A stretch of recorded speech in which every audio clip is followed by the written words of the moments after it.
ସୁସ୍ଥ ନ ରହେ, ସ୍वस्थ ନ ରହେ, ଆନନ୍ଦିତ ନ ରୁହେ, ତାହେଲେ କିନ୍ତୁ ଏଇ ଜୀବନ ସମ୍ବର୍ଦ୍ଧନା ହେଇପାରେ ନା ଠିକ।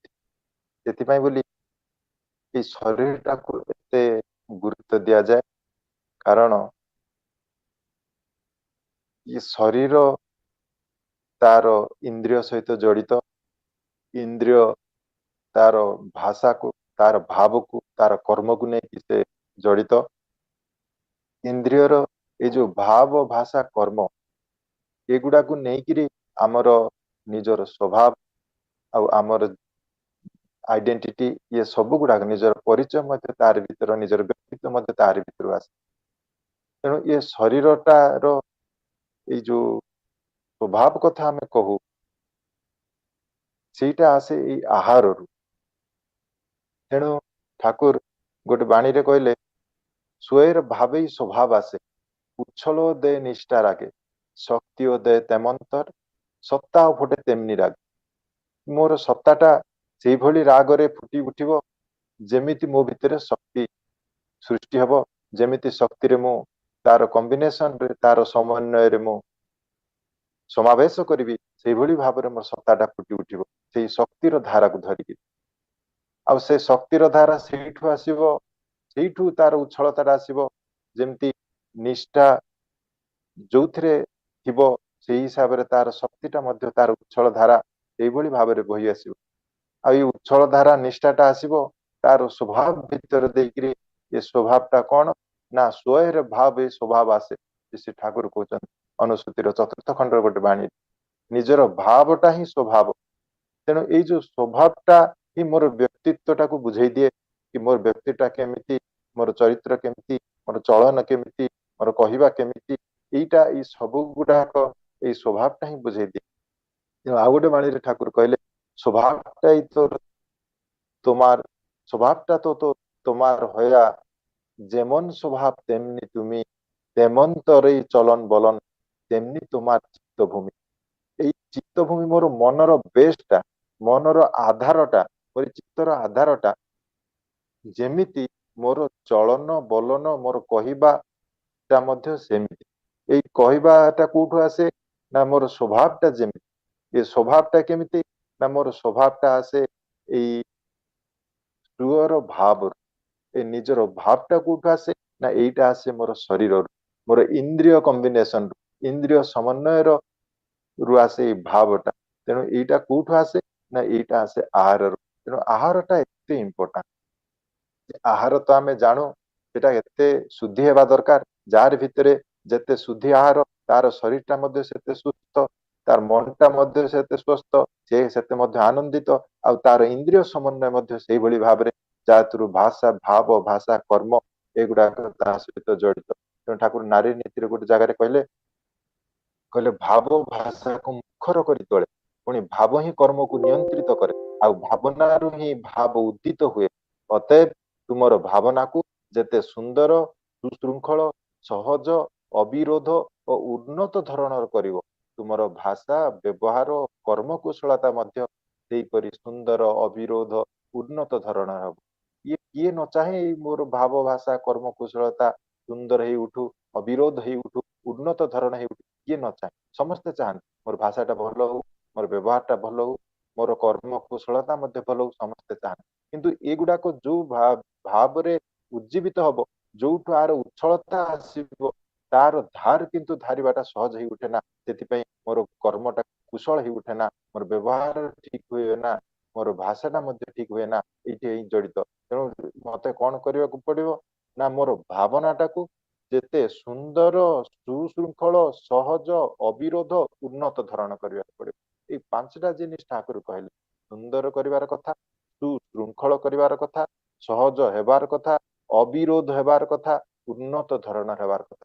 ଏଇ ଭାବନାଟାକୁ ଯଦି ଏତିକି ମଣିଷ କରିଦେଇ ପାରେ, ତାହେଲେ ତାର ଯେ ବ୍ୟକ୍ତିତ୍ୱ ସେଇଭଳି ଭାବରେ ଗଜେଇ ଉଠିବ, ସେଇ ମନୁଷ୍ୟ ମଧ୍ୟ ଅର୍ଜନ ପଟୁ ଯୋଗ୍ୟତା ମଧ୍ୟ ତାର ସେଇଭଳି ଉଠିବ।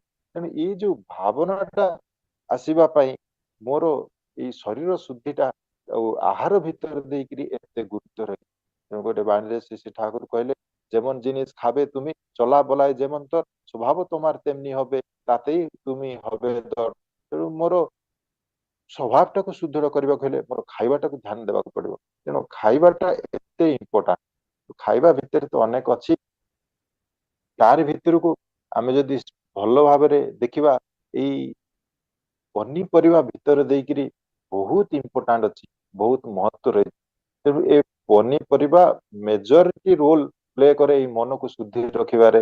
ଆଉ ଏ ପନିପରିବା ଭିତରେ ଦେଇକିରି ଖାଦ୍ୟ ତତ୍ଵ ରହିଛି। ପନିପରିବା ମଣିଷର ଶରୀରଟାକୁ ସୁସ୍ଥ ରଖିବା ପାଇଁ, ତାର ମନଟାକୁ ସୁସ୍ଥ ରଖିବା ପାଇଁ ସେଟା ସୁଷମ ହେବା ନିହାତି ଆବଶ୍ୟକ। ତେଣୁ ଏଇ ସୁଷମ ଖାଦ୍ୟ ହେବା ପାଇଁ ପନିପରିବାର ଗୋଟେ ମେଜର ରୋଲ ଅଛି, ମୁଖ୍ୟ ଭୂମିକା ରହିଛି। କାହିଁକି ନା ଏ ପନିପରିବା ଭିତରେ ଆମେ ଭିଟାମିନ ପାଉ, ସେଥିରେ ଆଣ୍ଟି ଅକ୍ସିଡେଣ୍ଟ ପାଉ, ସେଥିରେ ଫାଇଟୋ ନ୍ୟୁଟ୍ରିଏଣ୍ଟ ପାଉ, ଖଣିଜ ଲବଣ ପାଉ, ମିନେରାଲ ତନ୍ତୁ ଜାତୀୟ ଖାଦ୍ୟ ଯାହାକୁ ଡାଏଟେରୀ ଫାଇବର ବୋଲି କୁହାଯାଏ, ଏଗୁଡାକ ପାଉ। ତା ବାଦେ ଅନେକ ତତ୍ଵ ଜିନିଷ ଗୁଡାକ ରହିଛି, ଖାଦ୍ୟ ତତ୍ଵ, ସେଗୁଡାକ ମଧ୍ୟ ପାଉ। ଏଗୁଡାକର ଅଭାବ ଯଦି ହେଇଯାଏ ତାହେଲେ ତାର ଶରୀରଟା ସୁସ୍ଥ ରହେ ନା। ଶରୀରଟା ଯଦି ସୁସ୍ଥ ନ ରୁହେ ଅନୁଯାୟୀ ମନଟା ମଧ୍ୟ ସୁସ୍ଥ ରହେ ନା। ମନଟା ଯଦି ସୁସ୍ଥ ନ ରୁହେ ତାହେଲେ ତାର ଭାବ ସ୍ୱଭାବ ତା ସହିତ ଯେତେ ଯେତେ ଜଡିତ, ଇଏ ସମସ୍ତେ କିନ୍ତୁ ତାର ଭିତରେ ଦେଇକିରି ଏଫେକ୍ଟେଡ ହୁଅନ୍ତି, ତା ଭିତରେ ଦେଇକି ପ୍ରଭାବିତ ହୁଅନ୍ତି। ତେଣୁକରି ଏତେ ଇମ୍ପୋର୍ଟାଣ୍ଟ ପନିପରିବା। ପନିପରିବା କେମିତି ଖାଇବାକୁ ହବ, କେତେ ପରିମାଣର ଖାଇବାକୁ ହବ, କୋଉ ପନିପରିବା ଖାଇବାକୁ ହବ, ଇଏ ସବୁ ଗୁଡାକ କିନ୍ତୁ ଶ୍ରୀ ଠାକୁର ନିର୍ଦ୍ଧାରଣ କରିଦେଇଛନ୍ତି। ଆମେ ଯଦି ହୋଲ ପନିପରିବା ସିନାରିଓକୁ ଯଦି ଆମେ ଦେଖିବା, ତାକୁ ମେଜରିଟି ଭାବରେ ମୁଖ୍ୟତଃ ତାକୁ 5 ଭାଗରେ ବିଭକ୍ତ କରାଯାଇପାରେ। ପ୍ରଥମ ଭାଗ ହଉଛି ଡାର୍କ ଗ୍ରୀନ ଭେଜିଟେବୁଲ, ଯାହାକୁ ଆମର ଶାଗ ଜାତୀୟ ବା ଲିଫି ଭେଜିଟେବୁଲ ବୋଲି କୁହାଯାଏ। ଏ ଶାଗ ଜାତୀୟ, ଇଏ ଗୋଟେ ପ୍ରକାର ପନିପରିବା। ତାପରେ କଲର୍ଡ ଭେଜିଟେବୁଲ, ଯେମିତି ନାଲି ରଙ୍ଗର, କମଳା ରଙ୍ଗର, ହଳଦିଆ ରଙ୍ଗର ଇତ୍ୟାଦି ପନିପରିବା ଅଛି, ତାକୁ ଗୋଟେ ପ୍ରକାର ବିଭକ୍ତ କରି ଦିଆଯାଇପାରେ। ଯେମିତି ଆମର ଗାଜର, ଟମାଟୋ, କନ୍ଦମୂଳ, କ୍ୟାପସିକମ, ଲଙ୍କା ଇତ୍ୟାଦି କଲର୍ଡ ସବୁ ଭେଜିଟେବୁଲ ଅଛି, ଏମାନଙ୍କୁ ଗୋଟେ ପ୍ରକାର କରି ଦିଆଯାଇପାରେ। ଆଉ ଗୋଟେ ପ୍ରକାର ଅଛି ଲେଗ୍ୟୁମ ବା ଡାଲି ଜାତୀୟ ଫସଲ, ଯେମିତି ବିନ୍ସ, ମଟର, ଏଇଗୁଡାକ ଏଇ ଯୋଉ ବରଗୁଡି, କାଉପି, ଏଗୁଡାକ ସେମାନଙ୍କୁ ଗୋଟେ ଜାତୀୟ କରି ଦିଆଯାଇପାରେ। ଆଉ ଗୋଟେ ଷ୍ଟାର୍ଚି ଭେଜିଟେବୁଲ, ଯୋଉଟା କି ଶର୍କରା ଜାତୀୟ, ଆଳୁ, ସାରୁ, ଏଗୁଡାକୁ ଗୋଟେ ପ୍ରକାର ବିଭାଗ କରି ଦିଆଯାଇପାରେ। ଆଉ ବାଦ ବାକି ଯେତିକି ପନିପରିବା ସବୁ ରହିଲେ ସେମାନଙ୍କୁ ଆଉ ଗୋଟେ ପ୍ରକାର କରାଯାଇପାରେ। ଏଇ ଯେମିତି ଆମର ବାଇଗଣ, ଅମୃତଭଣ୍ଡା, ବିଟ ଇତ୍ୟାଦି ଇତ୍ୟାଦି, ଛତୁକୁ ଇନକ୍ଲୁଡ କରିକି ଏ ସମସ୍ତଙ୍କୁ ଆଉ ଗୋଟେ ପ୍ରକାର ବର୍ଗୀକରଣ କରି ଦିଆଯାଇପାରେ। ମୁଖ୍ୟତଃ ଏ 5 ଭାଗର ବର୍ଗୀକରଣର ପନିପରିବାକୁ ଯଦି ମଣିଷ ବାଲାନ୍ସ ଭାବରେ, ଗୋଟେ ସାମ୍ୟ ଭାବରେ ନ ଖାଏ, ତାହେଲେ କିନ୍ତୁ ତାର ଶରୀରଟା ସୁସ୍ୱାସ୍ଥ୍ୟ ହେଇପାରେ ନା। ଏ ଶରୀରଟାକୁ ସୁସ୍ୱାସ୍ଥ୍ୟ ନ ହେଇପାରେ, ଯଦି ନ ହେଇପାରିଲା ତାହେଲେ କିନ୍ତୁ ଏଥିରେ ତାର ଅସୁବିଧା ଅଛି। ସେଥିପାଇଁ ଠାକୁର ଆଲୋଚନା ପ୍ରସଙ୍ଗର 15 ଖଣ୍ଡରେ ଗୋଟେ ଜାଗାରେ କହିଲେ ଏ ଖାଦ୍ୟରେ ବୈଚିତ୍ର୍ୟତା ଆସିବାର କଥା। ତେଣୁ ବୈଚିତ୍ର୍ୟ ମାନେ କେମିତି, ଯେତେ କହୁଛନ୍ତି ରାନ୍ଧିବା ଖାଇବା ଗୋଟିଏ ଢଙ୍ଗର ଯଦି ହୁଏ ତାହେଲେ ଭଲ ନୁହେଁ, କିନ୍ତୁ ସେଗୁଡାକ କେମିତି ହବ ନା ବୈଚିତ୍ର୍ୟପୂର୍ଣ୍ଣ, ସୁସ୍ୱାଦୁ, ସହଜ ପାଚ୍ୟ ଓ ସ୍ୱାସ୍ଥ୍ୟକର ହବ। ତେଣୁ ଖାଦ୍ୟଟା ମୁଁ ଯେମିତି ମୋର ଭିତରେ ଗୋଟେ ଆନନ୍ଦ ଦଉଥିବ, ଆଉ ମୋର ମନକୁ ଯେମିତି ପ୍ରଫୁଲ୍ଲିତ କରୁଥିବ, ଆଉ ସେଥିରେ ବିଭିନ୍ନ ରସର ଖେଳଣରେ ସମାବେଶ ହେଇଥିବ। ଆଉ ତାର ଭିତରେ ଏଇ ରସ କ୍ଷରଣରେ କଣ ହୁଏ, ମଣିଷର ଏଇ ଯୋଉ ଶରୀର ଭିତରେ ଅନ୍ତର୍ନିହିତ ରସ, ବିଭିନ୍ନ ପ୍ରକାର ପାଚକ ରସ ଅଛି। ସେ ପାଚକ ରସ ସଠିକ ପରିମାଣରେ କ୍ଷରିତ ହବ, ଠିକ ଉପାୟରେ କ୍ଷରିତ ହବ, ଯାହା ଦ୍ୱାରା କି ସୁପ୍ତ ଗୁଣ ଗୁଡିକର ବିକାଶରେ ମଧ୍ୟ ସହାୟକ ହବ। ଏଇ ସୁପ୍ତ ଗୁଣ ଗୁଡିକ ଯେତେବେଳେ ବିକାଶ ହବ, ସେତେବେଳେ ହିଁ ମଣିଷର ସ୍ୱଭାବ, କିନ୍ତୁ ଯେଗୁଡାକ ଚାପା ପଡି ରହିଅଛି, ଯୋଉ ସ୍ୱଭାବ ଗୁଡାକ, ଭଲ ଭଲ ସଦ୍ଗୁଣ ଗୁଡାକ, ସେଗୁଡାକର ବିକାଶ ଠିକ ଠିକ ଭାବରେ ହବ। ଯଦି ତାର ପାଚକ ରସ ଠିକ ଭାବରେ କ୍ଷରଣ ହେଲା ନାହିଁ, ତାହେଲେ ମଣିଷର ଏଇ ଯୋଉ ସଦ୍ଗୁଣ ଗୁଡାକ ବିକାଶ ମଧ୍ୟ ସେଇଥିରେ ବାଧା ଆସିବ, ସେ ବିକାଶ ହବ ନାହିଁ। ଆଉ ଯୋଉ ସଦ୍ଗୁଣର ବିକାଶ ଭିତରେ ତାର ବ୍ୟକ୍ତିତ୍ୱଟା ନିର୍ଭର କରେ। ତେଣୁକରି ଠାକୁର କହିଲେ ଖାଦ୍ୟ ଗୋଟେ ପ୍ରକାର ନ ହେଇ ତାକୁ ରକମାରି ଖାଦ୍ୟ କରିବାକୁ ହୁଏ। ତାକୁ ଏମିତି ରୋଷେଇ କରିବ ଯେମିତି ସୁସ୍ୱାଦୁ ହବ, ଆନନ୍ଦଦାୟକ ମନେ ହବ, ଆଉ ରାନ୍ଧିବା କାମଟା ମଧ୍ୟ ସେଇଭଳି ଭାବରେ ଆନନ୍ଦଦାୟକ କରିନେବାକୁ ହୁଏ। ଖାଦ୍ୟ ଯଦି ବୈଚିତ୍ର୍ୟପୂର୍ଣ୍ଣ, ସୁସ୍ୱାଦୁ, ସହଜ ପାଚ୍ୟ, ସ୍ୱାସ୍ଥ୍ୟକର ନ ହୁଏ, ତାହେଲେ କିନ୍ତୁ ଏଇ ଭଲ ଗୁଣ ଗୁଡାକର ବିକାଶ ହେବାଟା ମଧ୍ୟ କଷ୍ଟସାଧ୍ୟ ହେଇ ଉଠିବ। ଏଇ ଖାଦ୍ୟକୁ ଏଇ ବୈଚିତ୍ର୍ୟପୂର୍ଣ୍ଣ, ସୁସ୍ୱାଦୁ, ସହଜ ପାଚ୍ୟ, ସ୍ୱାସ୍ଥ୍ୟକର କରିବା ପାଇଁ ବୋଲି ଏଇ 5 ଭାଗର ବ୍ରଡ ତାକୁ ମୁଖ୍ୟ ମୁଖ୍ୟ ଭାଗରେ ପନିପରିବା ତାର ବାଲାନ୍ସ ବା ସାମ୍ୟ ସମ୍ମିଶ୍ରଣ ସମାବେଶ ଦରକାର, ଯୋଉଗୁଡାକୁ ପ୍ରତିଦିନ ମଣିଷର ଖାଦ୍ୟରେ ଏଗୁଡାକୁ ସମ୍ମିଳିତ କରିବା ଦରକାର। ତେଣୁ ଶାଗ ଜାତୀୟ ତ ନିହାତି ରହିଲା। ଶାଗ ଜାତୀୟ ପନିପରିବାକୁ ଖାଇବା ପାଇଁ ଠାକୁର ତାକୁ ମଧ୍ୟ ବିଧାନ ଦେଲେ। ତ କେମିତି ଶାଗ ଖାଇବାକୁ ହୁଏ, ଶାଗ କେମିତି ରୋଷେଇ କରିବାକୁ ହୁଏ, ଆଲୋଚନା ପ୍ରସଙ୍ଗ 12 ଖଣ୍ଡର ଗୋଟେ ଜାଗାରେ ଶ୍ରୀ ଠାକୁର କହୁଛନ୍ତି ଏ ଯୋଉ ଶାଗ ରନ୍ଧା ତାକୁ ମଧ୍ୟ ବିଭିନ୍ନ ପ୍ରକାର ରାନ୍ଧିବାକୁ ହୁଏ। ଯେମିତି ପୋସ୍ତ ବଟା, ଡାଲି ବଟା, ଚାଉଳ ବଟା, ନଡିଆ ରସ ଇତ୍ୟାଦି ମିଶାଇ ଯଦି ଶାଗ ରାନ୍ଧିଲେ ସେଇ ଶାଗଟା ଖୁବ ପୁଷ୍ଟିକର ହୁଏ ଆଉ ସ୍ୱାଦ ମଧ୍ୟ ଭଲ ହୁଏ। ଆଉ ଥରେ ରିପିଟ କରୁଛି, ପୋସ୍ତ ବଟା, ଡାଲି ବଟା, ଚାଉଳ ବଟା ଓ ନଡିଆ ରସ ମିଶାଇ ଶାଗ ରାନ୍ଧିବାକୁ ହୁଏ। ଏଟା ରାନ୍ଧିଲେ ଶାଗଟା ଖୁବ ପୁଷ୍ଟିକର ହୁଏ, ଖୁବ ଭଲ ହୁଏ। ଆଲୋଚନା ପ୍ରସଙ୍ଗ 12 ଖଣ୍ଡରେ ଠାକୁର କହିଛନ୍ତି। ପୁଣି କହୁଛନ୍ତି ଚାଉଳ ଅଳ୍ପ ଦେବାକୁ ହୁଏ। ଆଉ ଆମେ ଯୋଉ ପିଠଉ ଦଉ କିନ୍ତୁ ଚିନାବାଦାମ ବା ରାଶି ବଟା, ଚାଉଳ ବଟା ଯଦି ସେଥିରେ ଦିଆଯାଏ ତାହେଲେ ଏଇଟା ଆହୁରି ପୁଷ୍ଟିକର ହେଇ ଉଠେ, ପ୍ରୋଟିନ ଟା ମିଳେ, ମାଂସ ଠାରୁ ମଧ୍ୟ ଜୋର ବେଶୀ ହୁଏ। ଏକଥା ଶ୍ରୀ ଠାକୁର କହିଛନ୍ତି। ଆମେ କିନ୍ତୁ ମାଂସରେ ପ୍ରୋଟିନ ମିଳେ, ତେଣୁ ମାଂସ ନହେଲେ ଆମର ହୁଏ ନା। ଏଇ ମାଂସ ଖାଇବା ପାଇଁ ଆମେ ପୁରା ବିଚଳିତ, କିନ୍ତୁ ମାଂସ ଠାରୁ ଯେ ଅଧିକା ପ୍ରୋଟିନ ଏଇ ଶାଗ ଭିତରେ ଅଛି, ଶ୍ରୀ ଠାକୁର କେମିତି କରି ରାନ୍ଧିଲେ ଏ ଶାଗଟା ମାଂସ ଠାରୁ ବି ଅଧିକ ପୁଷ୍ଟିକର ହେଇ ଉଠେ ତାର ମଧ୍ୟ ବିଧାନ ବତେଇଦେଲେ। କହିଲେ ସେ ଆମର ଯୋଉ ପିଠଉ ଦଉ ଡାଲି ବଟା, ଚାଉଳ ବଟା, ଯାହା ଯାହା ମସଲା ଭାବିକିରି ଯାହା ବ୍ୟଞ୍ଜନ ଦଉ ଶାଗଟାକୁ ସ୍ୱାଦୁ କରିବା ପାଇଁ, ପୁଷ୍ଟିକର କରିବା ପାଇଁ, ତାର ଭିତରେ ଯଦି ଚିନାବାଦାମ ଆଉ ରାଶି ବଟା ଯଦି ଦିଆଯାଏ ତାହେଲେ ପୁଷ୍ଟିଟାକୁ ଅନେକାଂଶରେ ବଢେଇ ଦିଆଯାଏ। ତ ଏମିତି ମତେ ଶାଗ ରୋଷେଇ କରିବାକୁ ହବ। ଶାଗ ରୋଷେଇବାର କାଇଦା ମଧ୍ୟ ଠାକୁର କହିଛନ୍ତି। ତାପରେ କହୁଛନ୍ତି କେବଳ ଶାଗ ନୁହେଁ, ତା ପକ୍ଷରେ ଆମ୍ବ ପଣସ ଖାଇକିରି ମଣିଷ ହଜମ କରିପାରିଲେ ଖୁବ ଭଲ ହୁଏ। ସେଥିରେ ସାରା ବର୍ଷର ରସାୟନ ହେଇଯାଏ। ଆଉ ପୁଦିନା, ସୁଳ୍ପ ଶାଗ, ଧନିଆ ପତ୍ର, ଆମଲକି ଓ କଞ୍ଚା ଲଙ୍କା ଦେଇ ଚଟନି କରି ଖାଅ। ସେଥିରେ ନର୍ମାଲ ଭିଟାମିନ ସ୍ୱାଭାବିକ ଭାଗରେ ଯାହା ମିଳିବା କଥା ଏ ଆଉ ସି ର ପରିମାଣ ଖୁବ ବେଶୀ ଥାଏ। ଏଇ ଆଲୋଚନା ପ୍ରସଙ୍ଗର 19 ଖଣ୍ଡରେ ଏଇଟା ଶ୍ରୀ ଠାକୁର ଡେସ୍କ୍ରିପସନ କରିଛନ୍ତି। କହୁଛନ୍ତି ଆମ୍ବ ପଣସ ଖାଇକିରି ହଜମ କରିପାରିଲେ ଖୁବ ଭଲ। ସେଥିରେ ସାରା ବର୍ଷର ରସାୟନ ହୋଇଯାଏ। ବର୍ଷ ସାରା ମତେ ଯେତିକି biochemical, vitamins, proteins, phyto nutrients ଯେତିକି ଦରକାର ଇଏ ସବୁ ଗୁଡାକ ବର୍ଷ ସାରା ପାଇଁ ଠୁଳ କରି ରଖିପାରେ ଶରୀର ଆମ୍ବ ପଣସ ଖାଇକିରି। ଆଉ ତାକୁ ଯଦି ଠିକ ଭାବରେ ହଜମ କରିଦିଏ, କେବଳ ଆମ୍ବ ପଣସରେ ଏତେ ଗୁଣ ଅଛି। ଆଉ ତା ଭିତରେ କଣ କରିବାକୁ ହୁଏ ନା, ତା ଭିତରେ ପୋଦିନା ସୁଳ୍ପ ଶାଗ କହିଲେ ପାନ ମଧୁରୀ ଶାଗ, ପୋଦିନା ସୁଳ୍ପ ଶାଗ, ଧନିଆ ପତ୍ର ଆଉ ଟିକେ ଅଁଳା ଆଉ କଞ୍ଚା ଲଙ୍କା ଏତିକି ଦେଇକି ଯଦି ତାକୁ ଚଟନି କରାଯାଏ, ଆଉ ସେ ଚଟନି କରିକି ତାକୁ ସ୍ୱାଭାବିକ ଭାବରେ ଯଦି ଖିଆଯାଏ, ସ୍ୱାଭାବିକ ଭିଟାମିନ ବହୁତ ମିଳେ, ପ୍ରଚୁର ମିଳେ। ଏ ସି ଖୁବ ଥାଏ ସେଥିରେ। ଆଉ ଏଥିରେ ଶରୀରର ସମସ୍ତ ଫଙ୍କସନ କରିବା ଆଉ ସମସ୍ତ କ୍ରିୟା ଗୁଡାକ ଟୋନ ଅପ୍ କରିଦିଏ, ଉଜ୍ଜୀବିତ କରିଦିଏ, ରେଜିଷ୍ଟାନ୍ସ ପାୱାର ମଧ୍ୟ ବଢେଇ ଦିଏ, ଯାହାକୁ ପ୍ରତିରୋଧ କ୍ଷମତା ବୋଲି କହୁ। ସହଜରେ କୌଣସି ଅସୁଖ ହେଇପାରେ ନା। ହଠାତ୍ ସର୍ଦ୍ଦି, କାଶ, ଜ୍ୱର, ପେଟର ଅସୁଖ ବା କ୍ଷୟ ରୋଗ ଇତ୍ୟାଦି ଯାହା ଅଛି ସେଗୁଡାକ ସହଜରେ ଆକ୍ରମଣ କରିପାରେ ନା।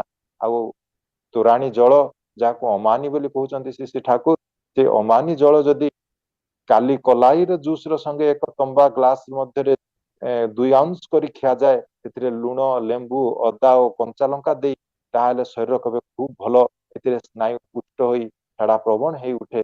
କାଲି କଲାଇ ମାନେ ବିରି, ଏଇ ବିରି ଆଉ ତୋରାଣୀ ତାକୁ ଜୁସ୍ ବନେଇକିରି ଗୋଟେ ତମ୍ବା ଗ୍ଲାସ ଭିତରେ ଯଦି ତାକୁ ରଖି ଲୁଣ, ଲେମ୍ବୁ, ଅଦା ଓ କଞ୍ଚା ଲଙ୍କା ଦେଇ ଦିଆଯାଏ, ତାହେଲେ ଶରୀର ପକ୍ଷେ ଖୁବ ଭଲ। ଏଥିରେ ସ୍ନାୟୁ ପୁଷ୍ଟ ହୁଏ ବୋଲି ଶ୍ରୀ ଠାକୁର କହୁଛନ୍ତି।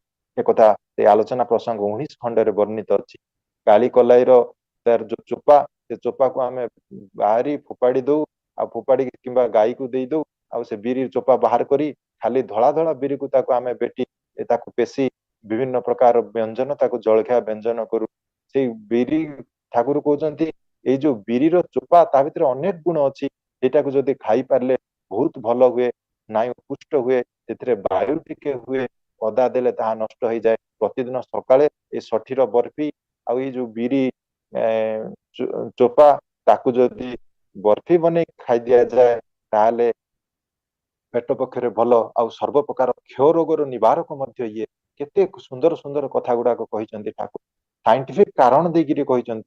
ଆମମାନଙ୍କୁ ପ୍ରତି ପ୍ରତ୍ୟେକ ଟିକେ ଥଣ୍ଡା ହେଇଗଲେ, ଟିକେ ବର୍ଷାରେ ଭିଜି ଗଲେ, ସର୍ଦ୍ଦି, କାଶ, ଜ୍ୱର, ପେଟର ଗୋଳମାଳ, କ୍ଷୟ ରୋଗ ଇତ୍ୟାଦି ପ୍ରକାର ରୋଗ ମାଡି ବସେ। ଯେ ରୋଗରେ ଆମେ ତ୍ରାହି ପାଉନା, ତାକୁ ଯଦି ତ୍ରାହି ପାଇବା ପାଇଁ ହେଲେ ମୋର ଏ ଖାଦ୍ୟ ବ୍ୟଞ୍ଜନ ଟାକୁ ମତେ ଠିକ କରିଦେବାକୁ ହବ। ଖାଦ୍ୟ ବ୍ୟଞ୍ଜନ ଭିତରେ ଦେଇକରି କିନ୍ତୁ ମୋର ରେଜିଷ୍ଟାନ୍ସ ପାୱାର, ପ୍ରତିରୋଧ କ୍ଷମତାକୁ ମୁଁ ବଢେଇ ଦେଇ ପାରିବି। ଆଉ ମୋର ଯେତିକି ଶରୀରର ସମସ୍ତ ଗୁଡା ବାୟୋକେମିକାଲ ଫଙ୍କସନ, ଜୈବ ରାସାୟନିକ କ୍ରିୟା ଗୁଡାକ ତାକୁ ଉଜ୍ଜୀବିତ କରି ତୋଳି ପାରିବା କ୍ଷମତା ଏଇ କେବଳ ଖାଦ୍ୟ ପଦାର୍ଥ ଭିତରେ ଦେଇକିରି ଅଛି। ତେଣୁ ସେଟା କରିବା ପାଇଁ ହେଲେ ମତେ ଶାଗଟା କେମିତି ରୋଷେଇ କରିବାକୁ ହବ ତାର ବିଧାନ ମଧ୍ୟ ଶ୍ରୀ ଠାକୁର ଦେଇଦେଲେ। ତାପରେ କହୁଛନ୍ତି ଏଇ ଯେ ଆମକୁ ଗାଜର, ଟମାଟୋ, କନ୍ଦମୂଳ, ଲଙ୍କା, କ୍ୟାପସିକମ ଭଳି କଲର ଭେଜିଟେବୁଲ ମଧ୍ୟ ଖାଇବାକୁ ପଡିବ। ଏଇ କଲର ଭେଜିଟେବୁଲ ରେ ଅନେକ ଗୁଡାକ ଆମର ଫାଇଟୋ ଏଇ ଯୋଉ ଫାଇଟୋ ନ୍ୟୁଟ୍ରିଏଣ୍ଟ ଗୁଡାକ ଅଛି, ଯୋଉଗୁଡାକ ଆଣ୍ଟି ଅକ୍ସିଡେଣ୍ଟ, ଜାନ୍ଥୋଫିଲ, କେରାଟୋନିନ ଏଇଭଳିଆ ଭଳି ବିଭିନ୍ନ ଫ୍ଲେଭୋନଏଡ, ଆଲର୍ଜିକ ଏସିଡ, ଗ୍ଲୁକୋସିନଏଡ ଏଭଳିଆ ବିଭିନ୍ନ ପ୍ରକାର ଖାଦ୍ୟ ତତ୍ତ୍ୱ ଏଥିରେ ମିଳେ। ତାକୁ ଓଡିଆରେ ତ କଣ କୁହାଯାଏ ଜାଣିନାହିଁ, କିନ୍ତୁ ଇଂରାଜୀରେ ଏଇଗୁଡାକ ଆଉ ଇଂରାଜୀ ନାହିଁରେ ଏଗୁଡାକ ଆମକୁ ବୁଝି ନେବାକୁ ହିଁ ହୁଏ। ତା ଭିତରେ ଠାକୁର କହୁଛନ୍ତି ଏଇ ଯୋଉ କଲର୍ଡ ଏଇ ଯୋଉ ପନିପରିବା ଭିତର ଦେଇକି ଏଇ ଯେତେ ଭିଟାମିନ ଗୁଡାକ ମିଳେ, କିଛି କିଛି ଭିଟାମିନ୍ସ ଅଛି ଯେମିତି କି ଭିଟାମିନ ଏ, ଏଗୁଡାକ ସହଜରେ ଆମକୁ ମିଳେ ନା। ଏବଂ ଯଦି ଜଣେ ଶାଗ ନ ଖାଏ ତା ଭିତରେ କିନ୍ତୁ ତା ଭିତରେ ଯେତିକି ପରିମାଣରେ ମୋର ଦୈନନ୍ଦିନ ଦରକାର ସେଥିରେ ମିଳେ ନା। କିନ୍ତୁ ଏଇ ଫାଇଟୋ ନ୍ୟୁଟ୍ରିଏଣ୍ଟ ଭିତରେ ଦେଇକରି ଶରୀରର କ୍ଷମତା ଅଛି ତାର କମ୍ପୋନେଣ୍ଟ ଗୁଡାକୁ, ତାର ଅବୟବ ଗୁଡାକୁ ଯେ କନଭର୍ଟ କରିଦିଏ ଭିଟାମିନ ଏ କୁ। ଆହୁରି କି ଅନେକ ଭିଟାମିନ ଅଛି, ସବ ଭିଟାମିନ୍ସ ଅଛନ୍ତି ଯୋଉ ଭିଟାମିନ ଗୁଡାକୁ କନଭର୍ଟ କରିଦେଇକରି ଶରୀର ତାକୁ ବ୍ୟବହାର କରିଦେଇପାରେ। ପାଇଁ ଫାଇଟୋ ନ୍ୟୁଟ୍ରିଏଣ୍ଟ ଗୁଡାକର ମହତ୍ଵ ଏତେ ବେଶୀ। ଏ ଫାଇଟୋ ନ୍ୟୁଟ୍ରିଏଣ୍ଟ ଗୁଡାକ ଏଇ କଲର ଭେଜିଟେବୁଲ ରେ ଥାଏ, ଯୋଉ ଭେଜିଟେବୁଲ ଗୁଡାକ ବିଭିନ୍ନ ପ୍ରକାର କଲର, ଗ୍ରୀନ ଛାଡିକି ଅନ୍ୟ ଯେକୌଣସି କଲର ଗୁଡାକ ଏଇ ସବୁ ଗୁଡାକରେ ଅତି ଅଧିକା ପରିମାଣରେ ଥାଏ। ସେଥିପାଇଁ ରେଡ, ଅରେଞ୍ଜ, ୟେଲୋ, ନାଲି, କମଳା ରଙ୍ଗ ଆଉ ହଳଦିଆ ଏଇଭଳି ଭାବରେ ଯୋଉ ପନିପରିବା ଗୁଡାକ ଅଛି, ସେ ରଙ୍ଗ ବେରଙ୍ଗ ପନିପରିବା ଗୁଡାକ ମଧ୍ୟ ମୋ ଖାଦ୍ୟ ପଦାର୍ଥରେ ସାମିଲ କରିବା ନିହାତି ଦରକାର। ତା ଭିତରେ ଠାକୁର କହୁଛନ୍ତି ଶାସ୍ତ୍ରରେ ନିଷିଦ୍ଧ ଆହାର କିନ୍ତୁ ବର୍ଜନ୍ୟ ନୁହେଁ। ଆମ ଶାସ୍ତ୍ରରେ ଗାଜର କିନ୍ତୁ ଖାଇବାକୁ ପରମିଶନ ନାହିଁ, ସେଥିରେ ନିଷିଦ୍ଧ ଅଛି ଗାଜର ଖାଇବା, ଶାସ୍ତ୍ରରେ ନିଷିଦ୍ଧ ଅଛି ବୋଲି ଶ୍ରୀ ଠାକୁର କହୁଛନ୍ତି। କହୁଛନ୍ତି ଗାଜରରେ ଏତେ ଫାଇଟୋ ନ୍ୟୁଟ୍ରିଏଣ୍ଟ ଅଛି, ଭିଟାମିନ୍ସ ଅଛି, କେରୋଟିନ୍ସ ଅଛି, ଭିଟାମିନ ଏ ଅଛି, ଫାଇବର୍ସ ଅଛି, ଖଣିଜ ଲବଣରେ ଭରପୁର ହେଇକିରି ଅଛି, ଡାଇଟେରୀ ଫାଇବର ଅଛି, ତନ୍ତୁ ଜାତୀୟ ଖାଦ୍ୟ ତତ୍ଵ ବୋଲି ଯାହାକୁ କୁହାଯାଏ ସେଗୁଡାକ ଅଛି। ନନ୍ ନ୍ୟୁଟ୍ରିଏଣ୍ଟ ମଲିକୁଲସ ଅଛନ୍ତି, ନନ୍ ନ୍ୟୁଟ୍ରିଏଣ୍ଟ ଯାହା ଶରୀରକୁ ବହୁତ ପରିମାଣରେ ସାହାଯ୍ୟ କରେ କ୍ରୋନିକ ଡିଜିଜ କୁ ଏଇ ଯୋଉ କଣ୍ଟ୍ରୋଲ କରିବାରେ, ଡାଇବେଟିସ ଚେକ୍ କରିବାରେ, କ୍ୟାନ୍ସର ଇତ୍ୟାଦି ମହାମାରୀ ରୋଗ ବ୍ୟାଧିକୁ ଚେକ୍ କରିବାରେ, ତାର ମେଦବହୁଳତାକୁ ଚେକ୍ କରିବାରେ, ହାଇପର ଆକ୍ଟିଭିଟି ଭଳିଆ ଜିନିଷକୁ ଚେକ୍ କରିବାରେ, ଏତେକୁ କମେଇବାରେ, କମ କରିବାର କ୍ଷମତା ଯଦିଓ ସେଇ ଭିତରେ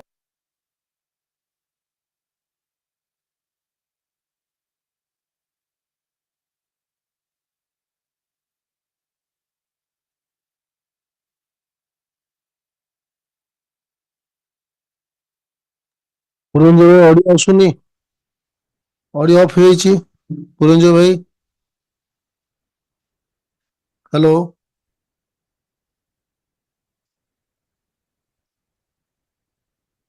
ଏବେ ଆସିଲା।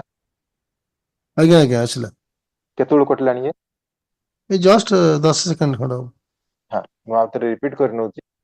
ଶାସ୍ତ୍ରରେ ଗାଜର ଖାଇବା ନିଷିଦ୍ଧ ଅଛି, ଯେ କିନ୍ତୁ ଶାସ୍ତ୍ରରେ ବହୁତ ଭିଟାମିନ ଯଦିଓ ଅଛି, ତାକରି ଆମର chronic disease, diabetes, cancer, obesity, hyper activity ଏଗୁଡାକ ରିଡ୍ୟୁସ କରିବାର କ୍ଷମତା ମଧ୍ୟ ଯଦିଓ ଗାଜର ଭିତରେ ଫାଇଟୋ ନ୍ୟୁଟ୍ରିଏଣ୍ଟ ଭିତରେ ଏତେ ଗୁଡାକ ସଦ୍ଗୁଣ ଅଛି, ତାର ଭିତରେ ଦେଇକି ମଧ୍ୟ ଶାସ୍ତ୍ରରେ ଗାଜର ଖାଇବାକୁ ନିଷିଦ୍ଧ କରାଯାଇଛି।